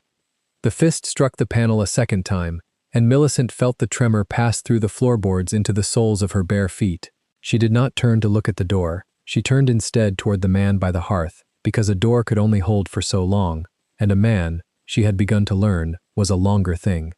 The Duke of Shawbury had not moved from the chair. He sat with the fire at his shoulder, coat cast aside, shirt sleeves pushed to the elbow, the crucifix of Spanish silver bright against the linen of his throat. The light lay along the sulcus of an old bayonet cut in his upper arm and made it look freshly opened. He was very still. It was the stillness of a soldier who had learned that motion drew fire. "He has papers," she said, "not vows. I heard you the first time. He means to have me before dawn. He said so. I heard that also." A third strike, softer, testing the hinges. Beyond the oak the wheedle had returned to Baron Wilbraham's voice. "Millicent, my dear, this has gone quite far enough. Open the door and we shall forget the corridor entirely. A bride's nerves. It is understood." The Duke's mouth thinned. He rose. He did it without haste, the way a man rises to fetch a book, and yet she felt the whole room tilt toward him as he stood. He was taller than she had allowed herself to remember from the corridor. The scar that ran through his left brow and down along his jaw pulled the corner of his eye a little, so that in the firelight he looked always to be considering a joke no one else had been told. "Sit," he said. "I cannot sit." "Then stand there." He indicated a place beside the tall carved bedpost, half in shadow. "Not in front of the door. Never in front of a door you have locked." She moved. She had not known that about doors. She filed it away with the other things she had learned in the last hour, which were more than she had learned in the last year. He drew on a shirt of white linen that had been laid across the arm of a second chair, then a black waistcoat, buttoning it without looking at his hands.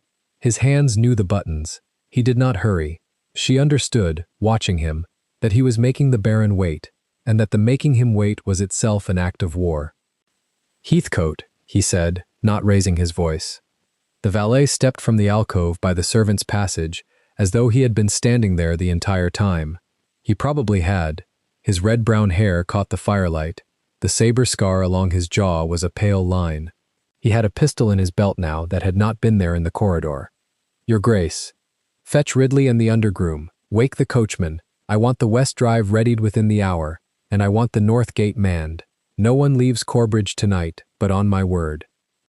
"Aye, sir." "And Heathcote." "Sir." "The housekeeper, Mrs. Pengelly. Where is she?" "In the still room, your Grace, making up a posset. For the bride." The Duke's jaw moved once.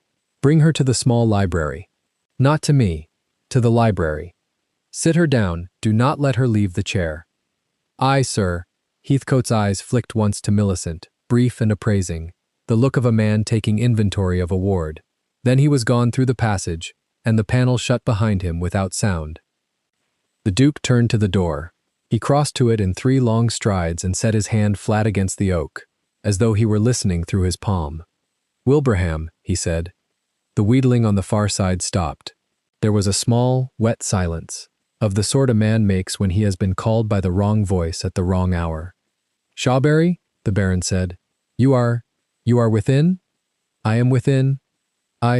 "Your Grace, I had not—" "This is a domestic matter, a private matter. My ward has taken a fright. Brides are prone." "Your ward." My betrothed. Forgive me. The words run together at such a moment." They do run together with you, Wilbraham. I have noticed. The Duke's hand did not leave the door. You will go back down the corridor. You will wait in the great hall. You will not touch this door again. If you touch this door again, I shall open it. And if I open it, we shall be having a different conversation than the one you would prefer. A silence. Then a laugh, tight and dry, the laugh of a man trying to remember he was a peer of the realm. My dear Duke, she is contracted. The papers are signed by her father. There is no cause. Great hall, Wilbraham, now. The steps on the far side went away. They went slowly, because Wilbraham was a man who could not bring himself to hurry when hurrying looked like fear, but they went. Millicent listened to them until they were only a memory of steps, and then she found she had been holding the bedpost hard enough that the carving of the leaf had pressed a shape into her palm. The Duke did not turn from the door at once. When he did, he was different, not softer, cleared, as though the Baron's voice had been a fog he had needed to walk through, and now he was on the other side of it and could see her plainly. You said papers. Yes. What papers? A contract. My father, Sir Ambrose, he signed it. In our parlour, in Dorsetshire, there was a lacquered box, red. The Baron carried it himself. She spoke steadily, because she had learned in the last hour that if she did not speak steadily, she would not be believed. It forgives the debts. On Larkspur Hall, £6,000 and rather more, in exchange for me. In exchange for the marriage. She hesitated. He caught the hesitation the way a duelist catches a wrist. Miss Trevelyan. There was another book, she said, in his study. Downstairs.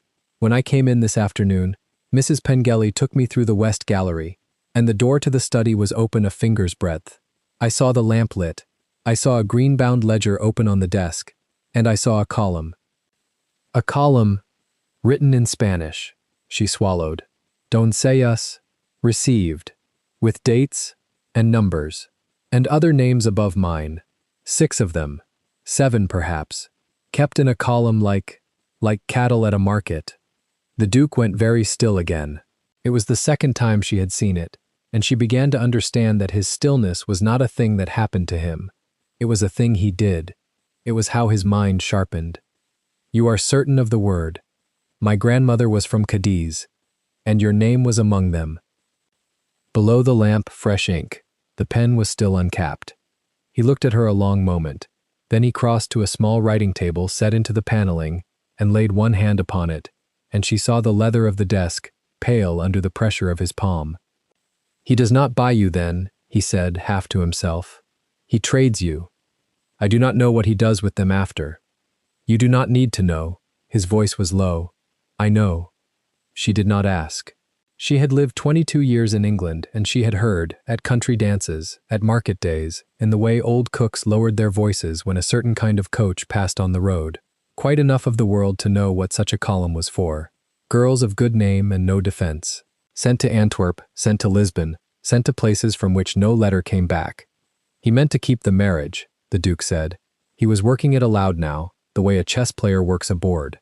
A signature in a parish register, a wife of record, and then, within the fortnight, a fever, a bad crossing, widower, sympathies, and you gone under a different name to a house on the Scheldt. Yes, she said, though it was not a question. He turned toward the door of the servants' passage. Heathcote. Sir. The small library. Now, bring the housekeeper's keys with her, on her person, and do not let her wash her hands before I see them. Aye, sir. Miss Trevelyan will come with me. Miss Trevelyan will not be in this room, alone, for one further minute of this evening. No, sir. Heathcote produced, from somewhere about his person, a dark traveling cloak of coarse wool that was not a lady's cloak at all, but a valet's, and held it out. Millicent took it. She drew it over the ivory wreck of the wedding dress and pulled the hood forward, and something in her rib cage that had been rattling loose since she had risen from her knees in Larkspur's parlour quieted. They went by the servants' passage. It was narrow and dark and smelled of tallow. The Duke went first, taking the single candle from Heathcote and shading its flame with his hand, and Millicent followed with one palm flat against the stone of the wall for the guidance of it. The small library was on the same floor. It was a mean room, panelled in oak too dark for the size of it, with 3 high shelves of estate ledgers and one small fire that had not been laid up. Mrs. Pengelly sat in the chair beside the fire with her hands folded neatly in her lap, as though she had been called down to receive instructions about the linen. Her white cap was very white. Her keys were on the table beside her. She did not rise when the Duke entered. She turned her small dark eyes to him, and then to Millicent, and Millicent watched the eyes take in the cloak, the bare feet, the torn hem beneath the wool, and calculate. It was a swift calculation. Mrs. Pengelly had spent a life at calculations. Your Grace, Mrs. Pengelly, might one inquire the hour of one's summons? One might not. The Duke set the candle upon the table. He did not sit. Millicent stood behind his shoulder, in the shadow of him, and the housekeeper's eyes returned to her with a slow and terrible weight. Miss Trevelyan, Mrs. Pengelly said, you have taken cold. Speak to me, Mrs. Pengelly, said the Duke. The eyes came back to him. Your master keeps a ledger. My master keeps many ledgers, Your Grace. He is a man of affairs. A ledger in Spanish. The smallest thing happened. It happened only in the muscle beside her mouth. A flick, gone before it could be sworn to. But Millicent saw it, and the Duke saw it, and Mrs. Pengelly saw that they had seen it. Her hands, in her lap, tightened one upon the other. I do not read Spanish, Your Grace. I did not ask what you read. I asked whether there was such a book. His lordship keeps his study locked. You have keys to every door in this house on the ring at your waist, Mrs. Pengelly. You had a key to the window of the bride's chamber when you had it nailed shut this afternoon. Do not pretend the study is beyond you. She said nothing. How long, the Duke said, in the same even voice, has the Baron been in the trade of girls? The housekeeper's chin came up. There was, for a moment, something almost like dignity in it, of the sort that surprises one in wicked people. I do not know what your Grace is. 6 names, Mrs. Pengelly, in the column above Miss Trevelyan's. 6 girls. You dressed them, you did their hair, you made up their possets, you walked them to whichever door was to be left unlocked. I should like the names. I know no such names. Then you know no such girls, and you know no such column, and yet the muscle at the corner of your mouth knows all of them very well, and I shall have the names by dawn from other mouths if not from yours. He leaned down a little, one hand upon the arm of her chair, not touching her. Mrs. Pengelly, I am going to be plain. I hold the primary mortgage upon Corbridge. I hold it in my own name. Before this week is out, I shall foreclose upon it. Every servant in this house will be dismissed without character. Every servant except the one who tells me, tonight, in this room, the names in that column and the ports to which those girls were sent. She turned her face to the fire. Character, he said quietly, or transportation. Choose. She sat for a long time.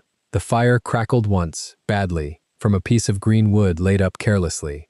Millicent watched the housekeeper's hands and saw them at last unfold from each other and settle, palms down, upon her knees, as though laying down a weight. There is a small book, Mrs. Pengelly said, in the cabinet behind the Vandyke, green leather. He carries the key upon his fob. 6 names. 7. Miss Trevelyan makes 7. The first was in the winter of 18 and 15. Ports. Antwerp, Ostend. Once, Lisbon. Buyers. She hesitated. Then, in the voice of a woman who has resolved that if the ship must go down, she will at least not go down with it alone. There is a man he calls Don Prospero, and a Frenchman with a Dutch name, Vander something. I do not recall. You will recall by morning. The Duke straightened. Heathcote. Sir, Mrs. Pengelly will remain in this room. She will have a chair, and a fire, and a cup of tea. She will not have her keys, she will not have the corridor, and she will not have the passage. You will lock this door from the outside, and you will keep the key upon your person. If she moves from the chair, you will inform me. Aye, sir. The housekeeper looked, briefly, as though she would speak. She did not. She placed her keys upon the table with a small, precise click, and folded her hands again in her lap, and became once more a woman waiting for instructions about the linen. They left her there. In the corridor beyond the library, the Duke drew a slow breath through his teeth, and Millicent understood that he was, in his own way, shaking as well, that the stillness was expensive, that he paid for it after. The study, he said. Now? Now, before he thinks to burn it. They went down by the back stair. The house at this hour had the quality of an animal asleep with one eye half open. a maid crossing a distant landing with an empty coal scuttle, a clock striking one somewhere in the east wing, and then, badly out of time, another clock answering it from the west. Corbridge was a house where the very clocks did not agree. The study door was not locked. Wilbraham had not returned to it. He was, presumably, still pacing the tiles of the great hall, waiting to be told what a duke did next, when he had inconveniently sheltered another man's chattel. The duke pushed the door open with the back of his knuckles, so as to leave no palm print on the brass. The lamp still burned. The green ledger still lay open on the desk. The pen still lay uncapped beside it. Millicent had not, in the wildness of the corridor, been sure she had remembered it truly. She had wondered, in a private and shameful way, whether the terror had made her invent it. She had not invented it. The column was there, Doncellas, 7 entries. Above her own name, in Wilbraham's small, careful hand, 6 others, Ines, Beatriz, Catalina, Maria, Anna, and, at the top, the earliest, an initial only, L, with a date beside it of December of 1815 and a sum in guilders. The Duke lifted the ledger. He did not read further from it. He closed it, tucked it beneath his coat against his ribs, and turned to the cabinet behind the Van Dyck portrait of some sallow ancestor of Wilbraham's. It was locked. He set the point of a small penknife between the lock and the wood, and the lock came away like a bad tooth. There were 3 more books inside. There were letters, tied with black tape. There was a purse of Spanish coin. There was, in the back corner, a slim volume bound in black calf, on which was tooled, in gilt, the letter W, and beneath it, a single date, 1815. He took them all. He did not glance at them. He tucked them, one after another, into the folds of his coat, as a farmer at harvest fills a sack. Millicent, standing behind him, watched his hands and thought, absurdly, of her father. Sir Ambrose had had hands that never carried anything heavier than a letter opener. It came upon her with a small, cold clarity that some men were made to be a barrier between other people in the world, and some men were made only to require one. The door opened. It did not crash. It did not even creak. It swung inward with the neat civility of a door that had been oiled that morning by a housekeeper who took her work seriously, and in the gap stood Mrs. Pengelly, with a knife in one hand and Heathcote's key in the other, and the small red mark on her cheek where Heathcote had, one presumed, tried and failed to prevent her. She did not look at the Duke. She looked at Millicent, and she came in fast. "You little—" The Duke moved. He moved as he had risen from the chair, without haste, and yet he was between them before the knife had finished its short, bright arc. He caught the wrist. He did not twist it. He simply held it, and the housekeeper strained against his grip once, and then twice, and then went still, breathing hard, and Millicent saw in her face the moment she understood that whatever else the west corridor of Corbridge contained tonight, it did not contain a man she could outstrength. The knife fell to the boards with a small, dry sound. Mrs. Pengelly did not release Millicent's eye. Her mouth worked once. "By this time tomorrow," she said, low, "you will be property. Do you understand me, girl? Property. Not a wife, not a woman. A thing on a bill of lading. He has ships, he has ports, he has men in every port. The Duke may keep you in this room until dawn, but he cannot keep you in this county forever, and the day he turns his back—" She got no further. Heathcote came through the doorway at a limping run, caught her from behind by the elbows, and lifted her bodily off her feet as though she were a hen going to the block. There was, from her, a short and wholly undignified sound. "Sir?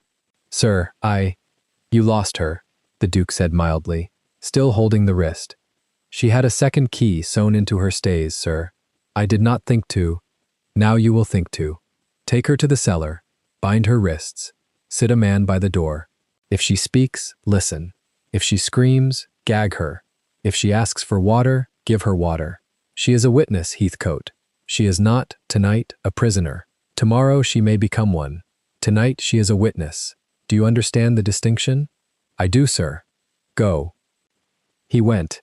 The housekeeper's small dark shape passed out of the study over Heathcote's arm, and the door closed behind them, and the small precise click of a lock turning was, this time, on the outside. Millicent found that she had not moved. She stood with her back to the desk, one hand still gripping the wool of Heathcote's cloak at her throat. and she was looking at the small red patch on the boards where the housekeeper's cheek had scraped past her own. Her own cheek did not sting, and yet she felt, absurdly, as though it did. The Duke turned. He looked at her a long moment. She did not touch you. No. You are certain. She did not touch me. He nodded once. He did not, she noticed, look relieved. He looked, if anything, more tired, as though the not touching had been a small mercy of the sort he had learned, over years, not to trust. Miss Trevelyan. Yes. There is one thing more, and then we shall go from this room, and you will not see it again. Yes. He drew from beneath his coat, from among the books and the letters, one folded sheet of paper. It was thick and creamy, and it bore, at the fold, the impress of a red wax seal she had, 3 days ago in a Dorsetshire parlour, watched her father press with his own trembling hand. He held it out to her. This is your marriage contract. She looked at it. It is, as such things go, quite legal. He turned it in his fingers so that the seal caught the lamplight. It carries your father's signature. It carries Wilbraham's. It does not, as it happens, carry yours. In the law of England, a marriage of a woman of full age requires the woman's consent. Did you consent, Miss Trevelyan? No. Say it a second time. I did not consent. Say it a third. I did not consent. He held the paper into the flame of the lamp. It caught at one corner and went black in a slow orange curl, and the red seal blistered and split, and ran down the side of the glass chimney like a small artery bleeding out. He did not drop it until it was ash to his fingertips. Then he opened his hand and let the ash fall onto the desk, over the empty place where the green ledger had lain. There, he said, it is not a document. It never was, but he will remember it burning.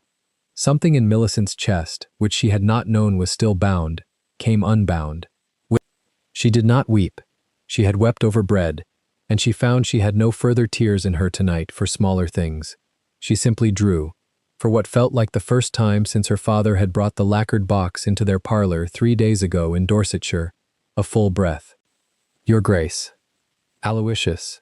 In this room, not before servants. She could not, quite, say it. She said instead, there will be reprisal. There will. He has ships, she said. He has ships. He had ships. He gathered the last of the letters, tucked the black calf volume more securely against his ribs, and stepped away from the desk. By this day next week, he will have creditors. By this day next month, he will have a warrant. By the sitting of the House in November, he will have neither seat nor name. This is not vengeance, Miss Trevelyan. This is arithmetic. I have been a soldier and I have been a duke, and of the two occupations, the second is by far the more thorough. And me? He paused at the door. He looked back at her, and the light caught the cut through his brow and made of it, for a moment, not a wound but a small stern punctuation on his face. You, he said, are tonight a guest in my west wing. Tomorrow you are the ward of my cousin, Lady Beatrix Knowsley, in Grosvenor Square.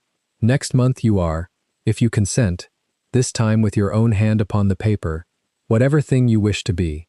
But you are not, from this hour, and I give you my word on it, any man's column in any man's ledger. Not while I stand upright above the ground. She could not speak. She nodded. He held out his hand. He did not offer it as a suitor offers a hand. He offered it as a soldier offers a hand across a ditch. She took it. His palm was warm and dry, and there was a callus at the base of his thumb, where a saber hilt had lived for 6 years, and she felt, through it, the small, steady beat of a pulse that had not, all evening, hurried once. They went out by the passage. Behind them, on the desk of the Baron of Ashbrook, a small heap of black ash cooled in the shape of a broken seal. At the door of the west wing chamber he paused. He set his shoulder against the frame and looked down at her, and for a moment he was not a duke, and not a beast, and not a soldier. He was only a man of 34 who had, unexpectedly, at midnight, upon the floor of a Northumbrian house he did not own, acquired a witness, a ledger, a housekeeper in his cellar, and a woman, in a torn wedding dress under his valet's cloak, and he did not, quite, know what to do with the last of these. You will sleep, he said. I shall not. I did not ask, Miss Trevelyan, I informed. Somewhere below, in the great hall of Corbridge, a man's voice, thin, tight, The voice of Baron Wilbraham of Ashbrook, coming to the end of a patience that had never been long, rose up the stairwell and called her name for the third time that night. It came up thin, and it came up small, and it came up, for the first time in her hearing, afraid. The Duke did not turn toward the sound. He looked at her a moment longer, and then he lifted her hand, the hand he had taken in the study, and set it, briefly, against the black wool of his sleeve, in the old formal manner of a man escorting a lady into a room. "Come, Miss Trevelyan," said the Beast of London, in the same quiet voice with which he had ordered his household half an hour before. "The night is not over, but it belongs, from this hour, to us." 3 days after the Duke of Shawbury spoke those words at her father's ruined table, the household of Corbridge did not sleep. It merely pretended to. Millicent lay upon the coverlet of the bridal chamber in the eastern wing, still fully dressed, her hands folded across her waist in the exact attitude of a corpse laid out for viewing. She had not undone a single button. She had not touched the water in the ewer. She had not eaten the cold pigeon pie Mrs. Pengelly had left upon the writing table an hour past 10.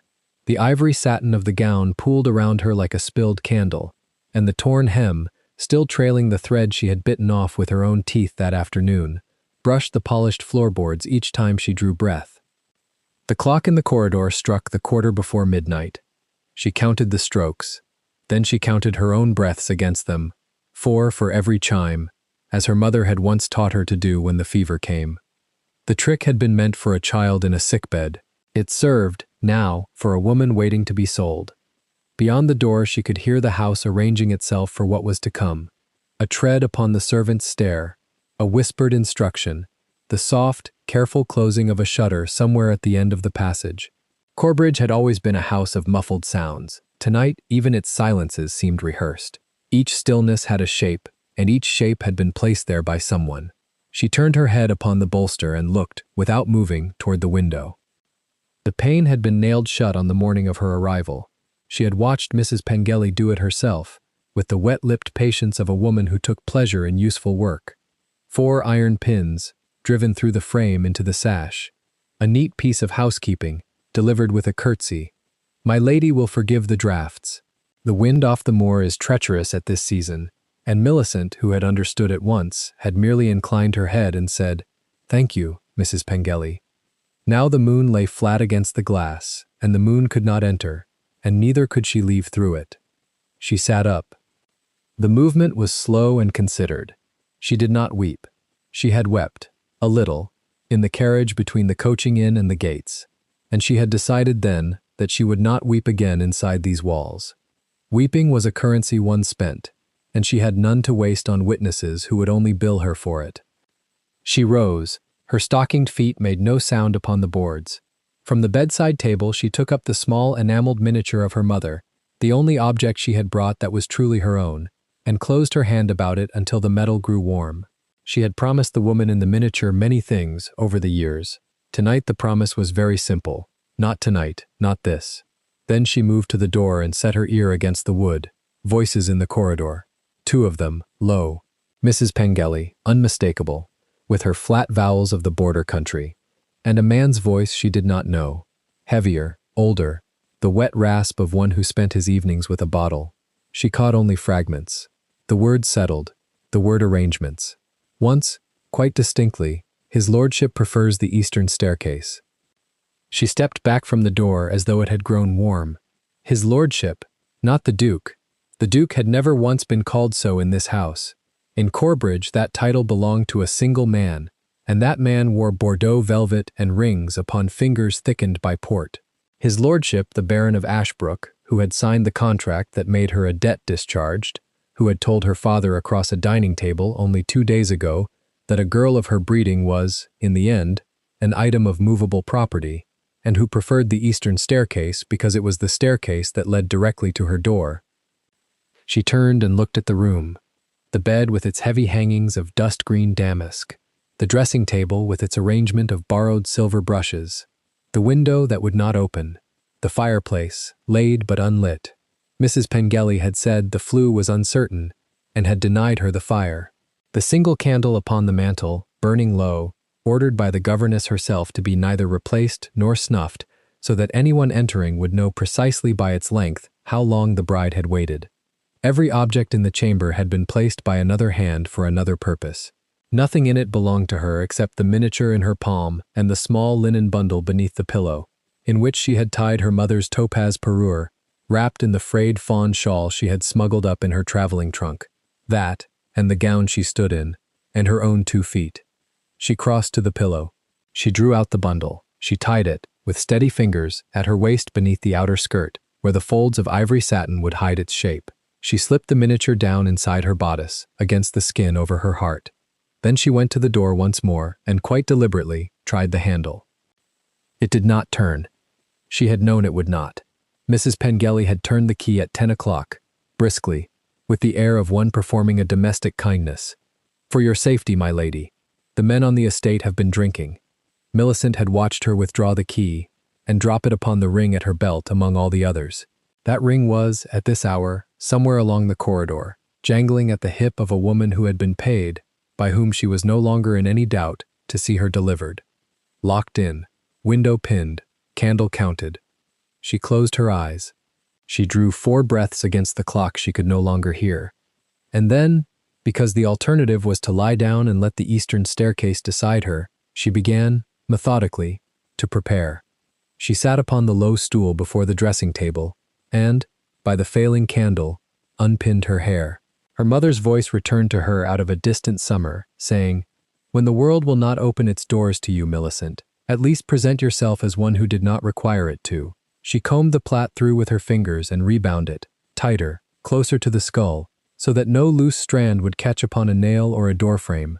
Then, because a bride's gown was a poor garment for a fugitive, she took up the small pair of embroidery scissors that had been left, with a kind of cruel absent-mindedness, upon the tray of pins, and she began to cut. The satin resisted, then yielded. She slit the outer hem where it dragged, and again where the flounce had been already torn that afternoon, until the skirts fell shorter, above the ankle. She snipped the ribbons that laced the sleeves too tight for movement. She cut the long train from its waistband and let it slide to the floor like a shed skin. She did not permit herself, once, to look at the wreckage in the glass. When she had done, she gathered up the loose satin, folded it, and laid it across the bed in the exact attitude of a body, head upon the bolster, arms folded, and drew the coverlet up to the collar. In the guttering candle it made the shape of a woman lying very still.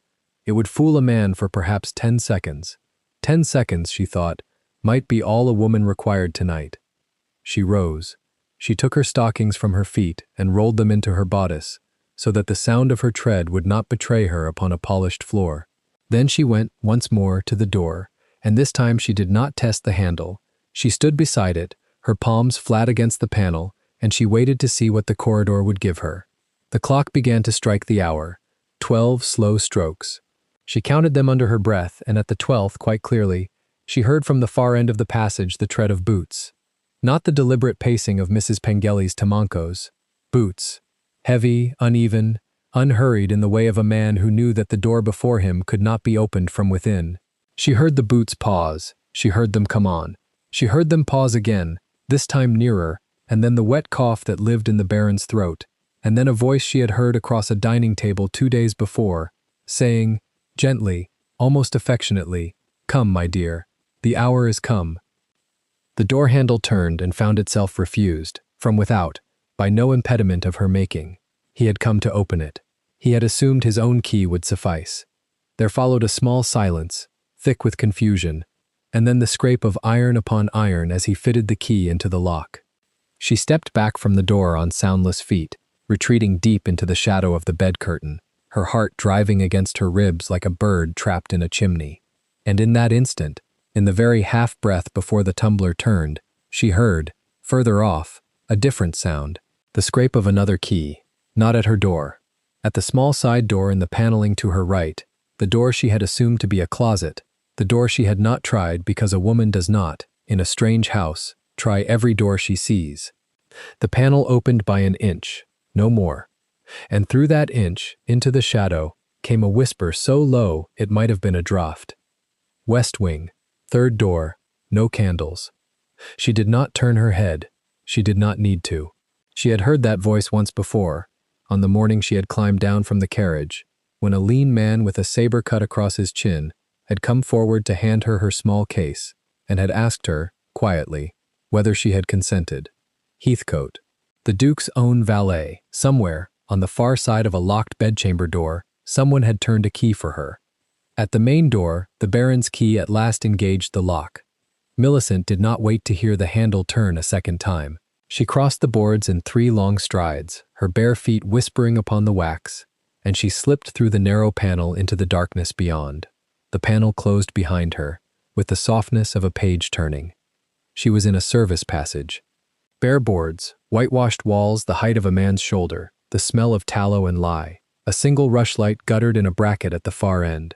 Between her and the light there was no one. She could hear, behind her, muffled through the paneling, the small courteous cough of the Baron, entering an empty bed. She had, she calculated, perhaps a count of 30 before he understood the arrangement upon the coverlet, and perhaps another 20 before Mrs. Pengelly was called. She took them, she used them, she ran. Her feet were noiseless. The linen bundle knocked against her thigh at each stride. The passage bent to the left, dropped 3 shallow steps, and opened upon the head of the servant's back stair. She went down it 2 at a time, one hand upon the rough plaster of the wall, the miniature warming against her breastbone with each beat of her heart. At the turn of the stair she nearly ran into a maid ascending with a candle, and she pressed herself flat against the wall in the dark. The girl passed within a foot of her without seeing, humming under her breath a fragment of an old ballad about a huntsman and a doe. When the humming had faded above, Millicent went on. The stair led out into a stone-flagged corridor she did not know. She hesitated for the first time since she had cut her hem. West wing, 3rd door, no candles. She had entered Corbridge 3 days ago, through the great porte-cochere of the eastern front. She had been shown the drawing rooms, the yellow parlor, the chapel where the ceremony was to be conducted at 11 the next morning. She had not been shown the west wing. She had understood, from the pointed silence of Mrs. Pengelly's small tour, that she was not to inquire after it. The west wing housed the guest of quality who had detained the Baron in his own house these 3 weeks past, the guest before whom even the Baron composed his voice, whose horses filled the second stable, whom the household had learned to name only, and briefly, as His Grace.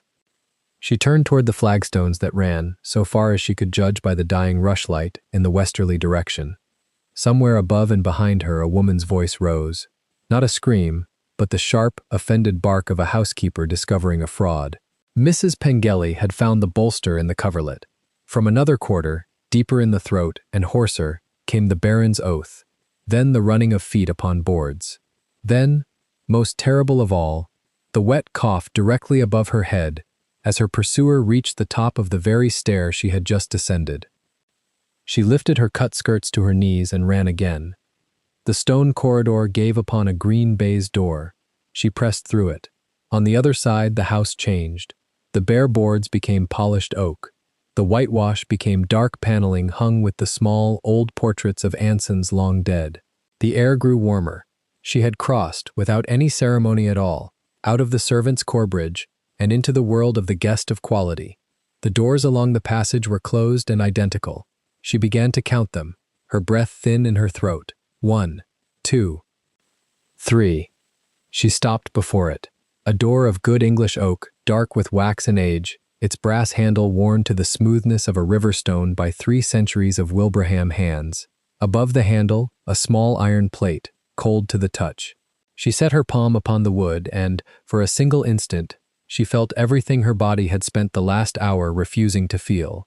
The cold of the flags through her bare soles, the tremor in her knees, the salt heat behind her eyes, the perfect awareness that on the far side of this door there stood a man whom the county called the Beast of London and whom she had never seen. She heard, behind her, the green baize door bang against its jamb. She heard the Baron's cough. She did not knock. A woman who knocks may be denied. She turned the handle, and the handle turned, and she stepped through into a warm dimness of firelight and closed the door behind her, and turned the great iron key that stood, as though set there for her, in the lock. And even in that instant, with the bolt sliding home under her fingers and her breath sawing in her throat, she was aware that she had not been abandoned to her fate. Someone in this house, a lean man with a scar upon his jaw, who wore the Shawberry silver upon his cuffs, had left this door alone in all the corridor unlatched. This key alone in all the corridor turned to the inner side. He had done it in cold defiance of his host. He had done it, she understood with a lurch of the heart that was not fear, at the express order of his master. The fist that struck the far side of the oak struck it a moment later. Once, twice, then a rain of blows, heavy, drunken, the flat of a hand and then the head of a cane, and behind the blows the Baron's voice risen at last, out of its courtly register, into something rawer. "Open this door. Open this door, girl. You are contracted. You are mine." Millicent stood with her back against the wood. Her hands were pressed flat against the paneling on either side of her hips. The bundle at her waist had come loose in the running, and the topaz parure, wrapped in its fawn shawl, had slipped down against her thigh, a small hard weight that she could feel through the satin. Her breath came in hard, flat drafts. She did not turn her head. She did not need to. She had been aware of him from the instant she crossed the threshold. He had been standing by the fire, at the far end of the long chamber, and he had not moved when she entered. He had watched her turn the key, calmly, as a man watches a play whose ending he already knows. Now, in the tail of her vision, she was aware of a great motionless shape at the hearth, dark against the firelight, and of the low glint of that firelight upon skin. A bare shoulder, the long uncovered line of a torso, the pale ridged rope of an old scar climbing the side of the ribs into the shadow of the collarbone. She was aware of a face turned toward her, and of one long cicatrix that cut down from brow to jaw upon the near cheek, and of eyes the color of storm water that did not blink. The Duke of Shawbury was not, at this hour, expecting a lady in his chamber. She did not look at him. She could not have borne to. She kept her eyes upon a knot in the floorboards 2 paces from her feet, and she said, in a voice that surprised her by not trembling, "Forgive me, your grace." The blows on the door redoubled. The oak shook against her shoulder blades. From the far side came the Baron's voice, cracked now with fury, and, beneath the fury, the first thin note of a man who understands he has lost control of his own household. "Open. Open at once. By the terms of the deed. By the settlement. By God, girl. By the bond." The Duke did not answer at once. She heard, distinctly, the small, ordinary sound of a poker being set down against the fire irons. Then his tread upon the boards, unhurried, measured, approaching her. Not quickly. He came, she understood, as a soldier comes to a wounded man in the field, without waste, without spectacle, at the pace that was needful and no faster. He stopped a yard from her. She could feel the heat of the hearth still upon him, and beneath that, the plainer heat of a body that had not slept. "Look at me, Miss Trevelyan." She could not. "Look at me." She lifted her eyes. He was much closer than the length of a chamber ought to have permitted. He had put on nothing in his approach. No shirt, no coat had been snatched up. The scars she had glimpsed in the firelight were plain to her now, and she saw them without flinching, because a woman who has cut her own hem to run has spent the last of her flinching. She saw the deep saber track that clove the left brow and dragged, faintly, at the corner of the eye. She saw the crucifix upon its short silver chain, and the way the chain rose and fell with a breathing that was, unaccountably, quite steady. She saw the mouth that had not smiled and did not smile now. She saw the eyes. They were not the eyes of the Beast of London. They were the eyes of a man who had been waiting for her. The door thundered again. The Baron's cane cracked against the lock. The iron held. Somewhere further off, the offended shrill of Mrs. Pengelly's voice rose over the boots of running servants. In a moment, Millicent understood there would be an axe. In 2, there would be an accounting. She swallowed. Her tongue was dry as chalk.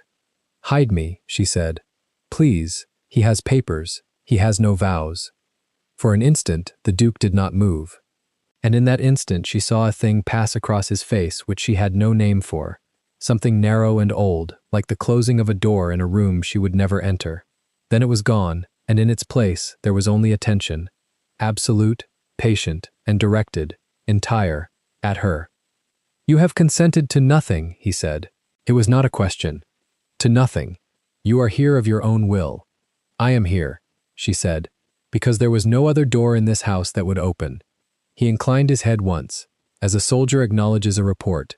Then he stepped past her. so near that the linen of her sleeve brushed the bare skin of his arm, and she felt the small shock of that contact travel down through her fingers into the door at her back. He set his hand above her head, upon the oak, and for a moment he simply stood there, breathing, listening to the man on the other side. His profile in the firelight was very still. She saw the muscle at the corner of his jaw work, once. "Baron Wilbraham," he said. He did not raise his voice. He did not need to. The word carried through the oak as a bell carries through fog. The blows outside faltered, then ceased. There was a silence in which she could hear the fire consuming a knot in the log, and further off, the distant tread of a horse in the stable yard turning in its stall. Then the Baron's voice, forced back at last into the shape of civility, choked and hoarse. "Your Grace. Your Grace, I did not know, I did not. The girl has strayed. She is my ward under contract. She is—" "You will step back from that door," said the Duke, still without raising his voice, "and you will wait upon me in the yellow parlor. You will bring your papers, you will bring your seals. You will bring, if you have one, your solicitor, though at this hour I do not imagine you have one to hand. You will send Mrs. Pengelly to her rooms and instruct her to remain there. You will do these things now, Wilbraham, or I shall open this door myself, and I shall not open it in the manner of a guest." There was a long, ugly pause, then the wet cough, then the scrape of a cane withdrawn, then, slow and heavy and diminishing, the tread of the Baron of Ashbrook going back down his own corridor upon feet that had, quite suddenly, remembered their weight. The Duke did not move his hand from the oak above her head. Millicent breathed, once, unevenly. He looked down at her. He was very close. The firelight lay along the line of the old cicatrix and made it, absurdly, gentle. She could smell wood smoke upon him, and clean linen from somewhere behind him, and the faint iron of a household that had not yet warmed to summer. "You are shaking," he said quietly. "I am not," she said. His mouth did, then, at last, do something, not a smile, but the small movement of a man who has recognized a lie he does not intend to correct. He took his hand from the door.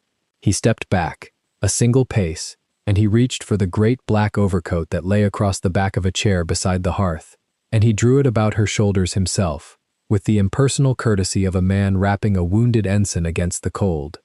The wool was heavy, and smelt of horses and rain. "Sit," he said, and he indicated the low chair by the fire. "You will not go back through that door tonight. You will not go back through it tomorrow. You will remain in this chamber until my valet has cleared the corridor and Lady Beatrix has been sent for from London. Do you understand me, Miss Trevelyan?" She sat. She did not know that she had chosen to. The chair received her. The coat closed about her. Somewhere at her waist the topaz parure, in its shawl, made a small hard weight against her hip. She looked up at him. He stood between her and the door, the firelight along the whole length of his uncovered side, and she saw that his hands, hanging at his sides, were not quite still. She had not been alone in her terror then. He too, in his own quiet fashion, had been afraid. Not for himself.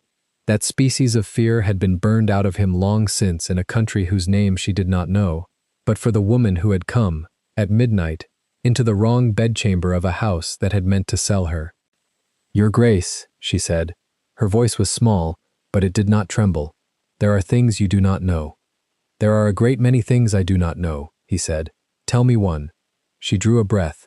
She thought of the ledger in the Baron's study, the column headed Doncellas, Recibido, the neat clerkly hand recording the arrival of gentlewomen like livestock delivered.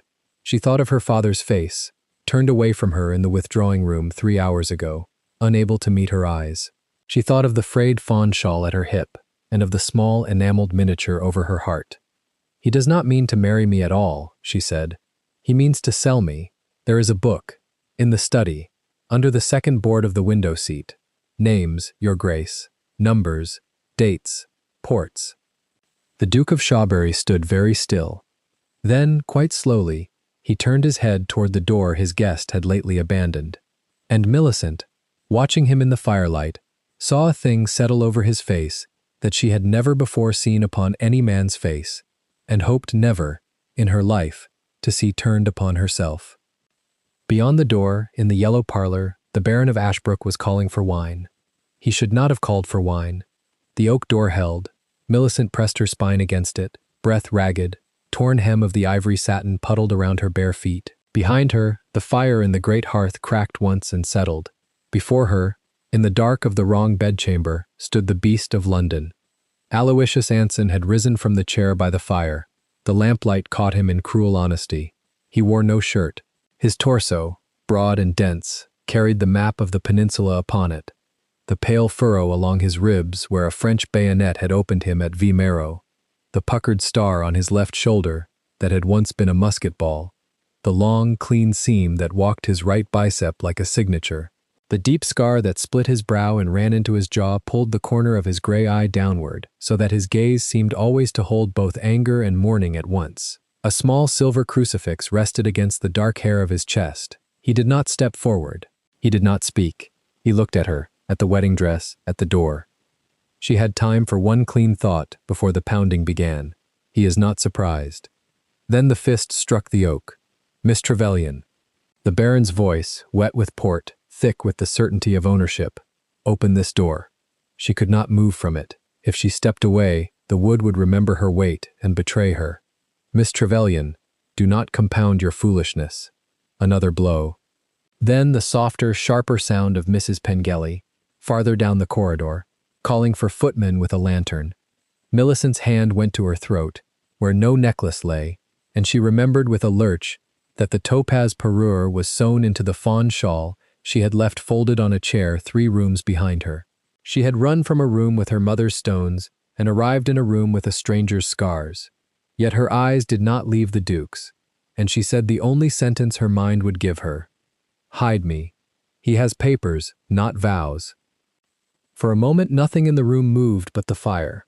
Aloysius reached for the black wool greatcoat draped over the back of the chair and put it on over his bare skin as a man puts on a decision. He fastened 3 buttons, no more. He crossed the carpet without haste. He was tall enough that when he came to stand beside her, his shadow covered hers entirely, and she felt for the first time in 3 days something she did not recognize, the presence of a body between herself and the world. He did not look at her. He looked at the door. Step aside, Miss Trevelyan. She hesitated. He said it again, low, not unkindly. Step aside. You will stand at my back. She obeyed, because her knees required an instruction. He set his hand on the great iron key. He drew a breath so deep his ribs lifted the coat, and then he turned it himself. The door swung inward. Baron Cuthbert Wilbraham nearly fell into the room. His face, already the color of poor port, had passed into a mottled violet. The buttons of his burgundy coat strained. The brass-topped cane in his grip trembled. Behind him hovered Mrs. Pengelly with her ring of iron keys, and behind her, 2 footmen with a lantern that shook. The Baron saw the Duke, and stopped.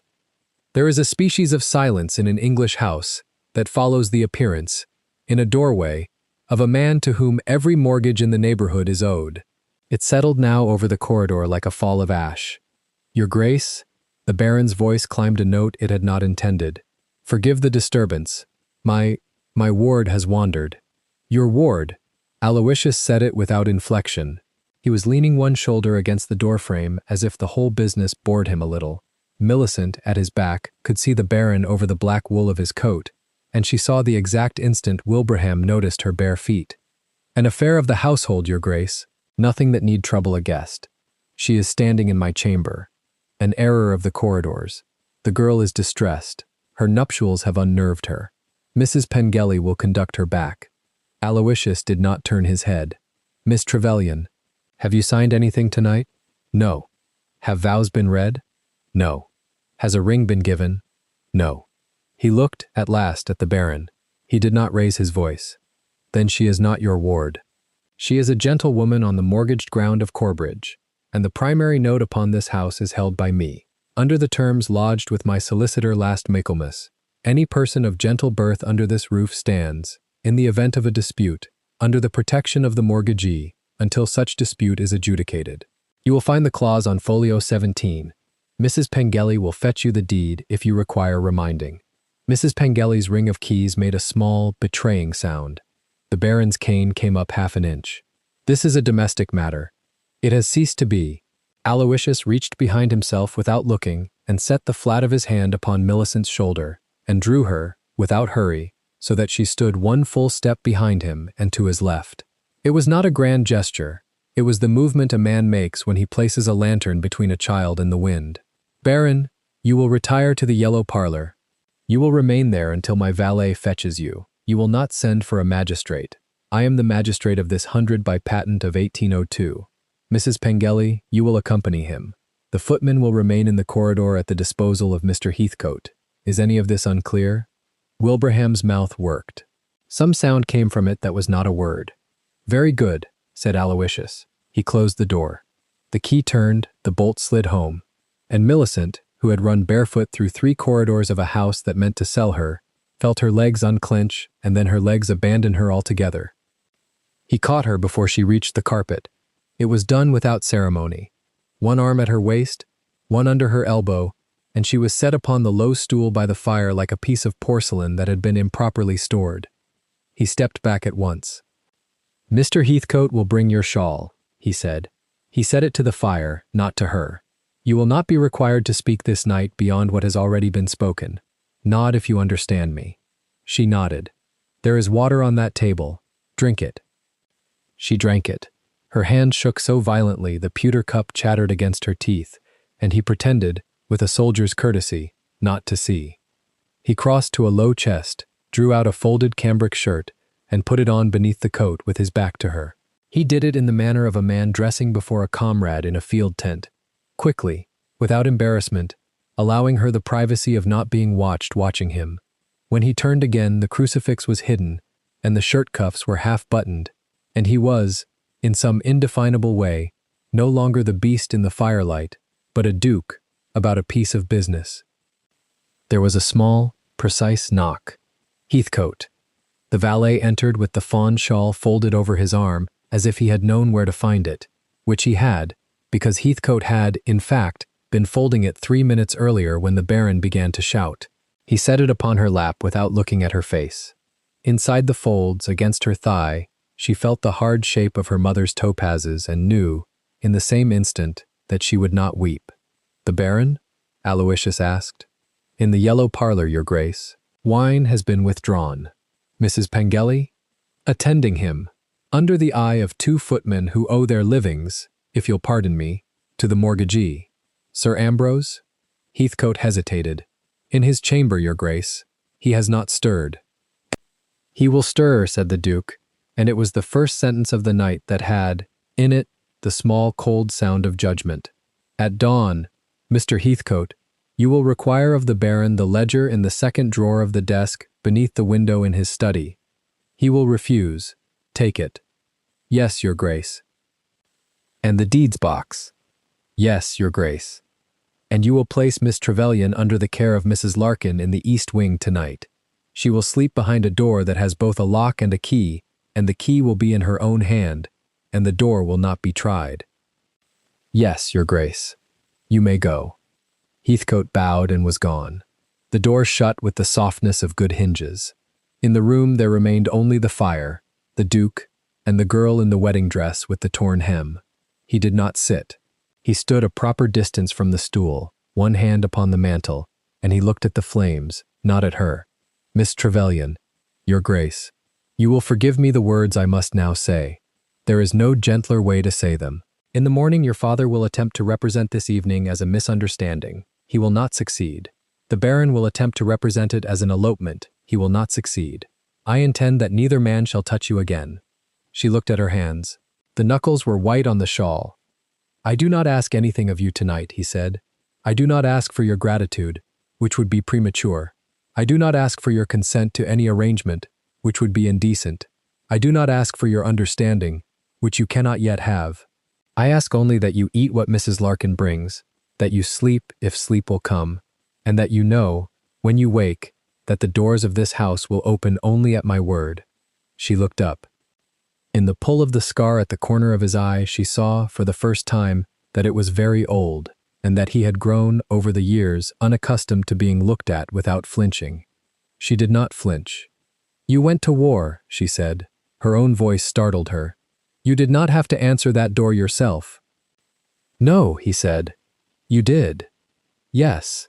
She wrapped the shawl more tightly around her shoulders. Beneath it, the topazes pressed against her collarbone like a promise she had made to a woman 10 years dead. "Thank you, Your Grace."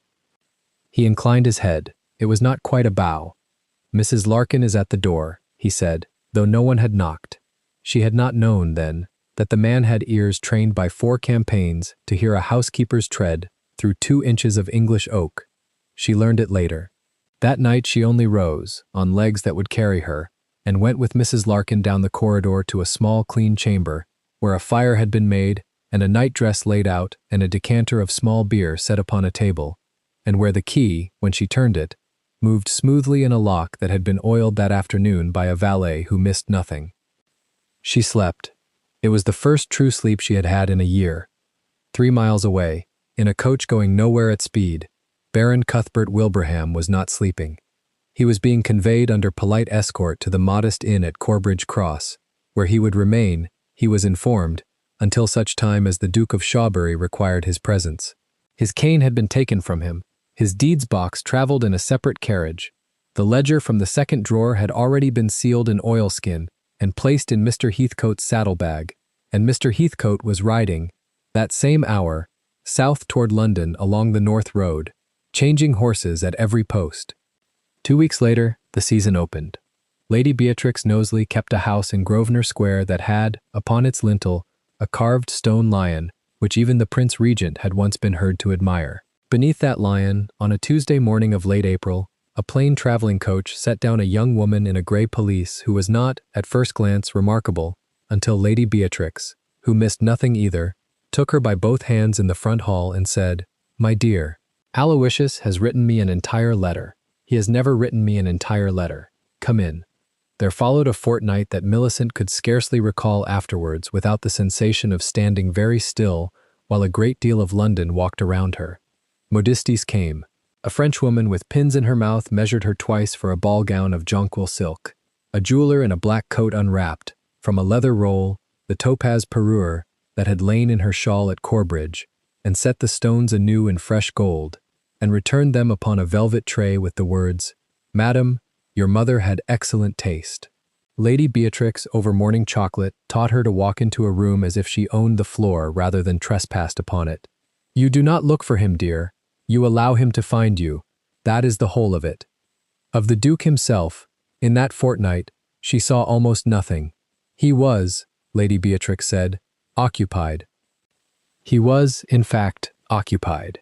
At 10 in the morning of the second Wednesday, the Lord Chief Justice of the King's Bench received, at his chambers, a plainly dressed man, who introduced himself as valet to the Duke of Shawbury, and who laid upon the Justice's desk an oilskin package containing 1 leather-bound ledger. The Justice opened it. He read 3 pages. He closed it. He rang for his clerk and said, without raising his voice, "Send at once to the Attorney General." At noon of the same day, in a chamber off the House of Lords, 6 peers of the realm gathered privately around a copy of the same ledger. In its columns, in a merchant's neat hand, was recorded a trade that could not, under the laws of England, be named. The column-headed Doncellas ran back 9 years, and beside each entry stood a Christian name, an age, an estate, a sum, and a receipt. The peers read in silence.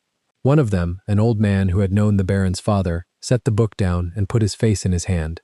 At 3 o'clock, Baron Cuthbert Wilbraham, summoned from his lodgings on the pretext of a private audience concerning a debt, was received in the Duke of Shawbury's library in Grosvenor Street. The Duke did not rise. He did not offer wine.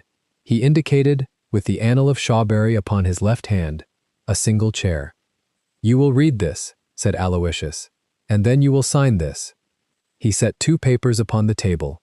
The first was a copy of a warrant, sworn that morning before the Lord Chief Justice, for the arrest of the Baron of Ashbrook upon charges of trafficking in the persons of gentlewomen, a charge which, being a felony against the peerage, as well as against the Crown, would be tried before the House of Lords itself. The second was an instrument of resignation. It surrendered, in perpetuity, all rights and titles of the Baron of Ashbrook, ceded Corbridge unencumbered to the mortgagee, and stipulated the Baron's voluntary exile to the West Indies upon a vessel departing Bristol on the following Monday. Wilbraham's face, which had once been the color of port, went the color of tallow. "The warrant," said Aloysius, "is executed the moment you leave this room without signing. The vessel sails in any case. You may sail as a passenger or as a prisoner. Choose. The Baron's hand shook so violently he could not, at first, dip the pen. Aloysius did not help him. When at last the signature was scratched upon the paper, the Duke rose, took the sheet, folded it, and handed it, without a word, to Heathcote. Mr. Heathcote will conduct you to your ship. You will not return to England. If you return, you will hang. Good day. Wilbraham opened his mouth. Aloysius had already turned to the window. Sir Ambrose Trevelyan came at 4. He had been sent for. He was received in the same chair. Sir Ambrose. Your Grace. The old man's hands trembled upon his knees. He would not look at his host. You will sign this. It was an instrument renouncing all paternal rights over Millicent Trevelyan, gentlewoman of the county of Dorset, and settling upon her, absolutely and in her own hand, the whole of a jointure hitherto held in her father's name. Your Grace, you sold her once. You will not sell her twice. Sign, and you will be permitted to keep the roof at Larkspur. Refuse, and the roof will go, and you will live upon the parish. Choose. He signed. His tears fell upon the paper. Aloysius did not look at them. When it was done, he rose, and said only, You will not attend the ball tomorrow evening. You will not write to her.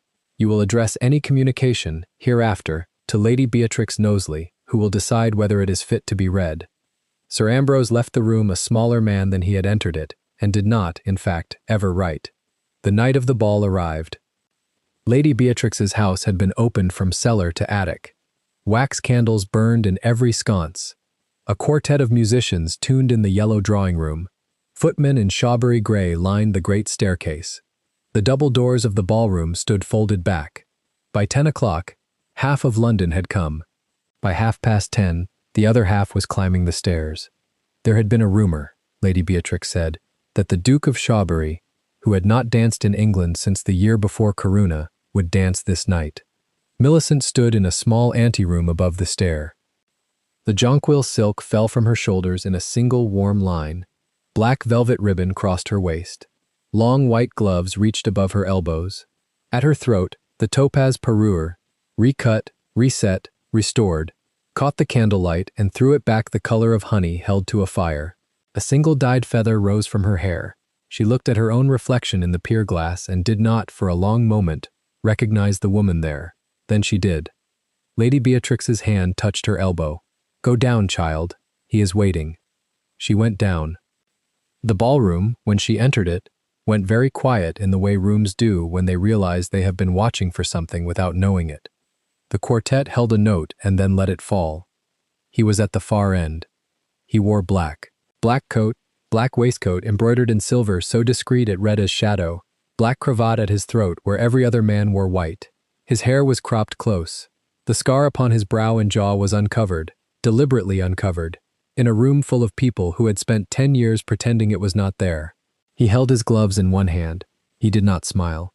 He was looking at her as if the whole business of the London season had been arranged, at considerable expense, to bring her into this room in this dress at this hour, and he was, at last, satisfied with the arrangements. He crossed the floor.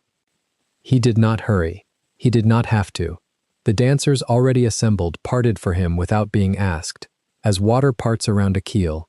Halfway across he passed Lady Jersey, who inclined her head. He did not see her. 3/4 of the way across he passed a young man of his own regiment, who half raised a hand in salute. He did not see him either. He stopped 1 pace from Millicent and bowed, properly, deeply, the bow of a man to the woman he intends to marry, and rose, and offered his arm. Miss Trevelyan, the first waltz, if you will permit me. The room heard it. The room was meant to. She laid her gloved hand upon his sleeve.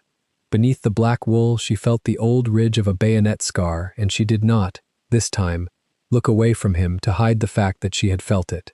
She let her fingers rest exactly where they had come to rest. Your Grace, I permit you, the quartet began. They moved onto the floor. He did not speak at first. He led as he had done everything else in her life since the night she ran barefoot down a corridor, without haste, without doubt, with the small, steady economy of a man who had once had to make every gesture count, because gestures had, on other fields, cost him blood. The waltz was still, in that year, a scandal, and half the mothers in the room disapproved of it in principle and permitted it in practice. And Millicent, who had never danced it before in her life, found that her feet knew what to do because his hand at her waist told them. They turned once, twice, a third time. She saw, over his shoulder, the whole of London arranged in polite tears of astonishment, and she found that she did not care. "You did all of it," she said quietly, so that only he heard. "The ledger, the warrant, my father, in 2 weeks. It required," he said, "only that I refused to be tired. You have not slept. I have slept enough. You are dancing." "So I observe." She almost laughed. She would not have believed, 3 weeks earlier, that she could laugh in the arms of the beast of London. She did now, softly, into the black silk of his cravat. He looked down at her.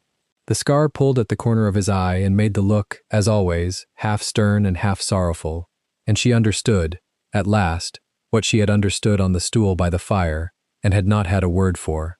That the face which the Tun had called ugly for a decade was, to her, simply the face of the only man who had ever answered the door. "Millicent," he said. It was the first time he had used her Christian name. "Aloysius.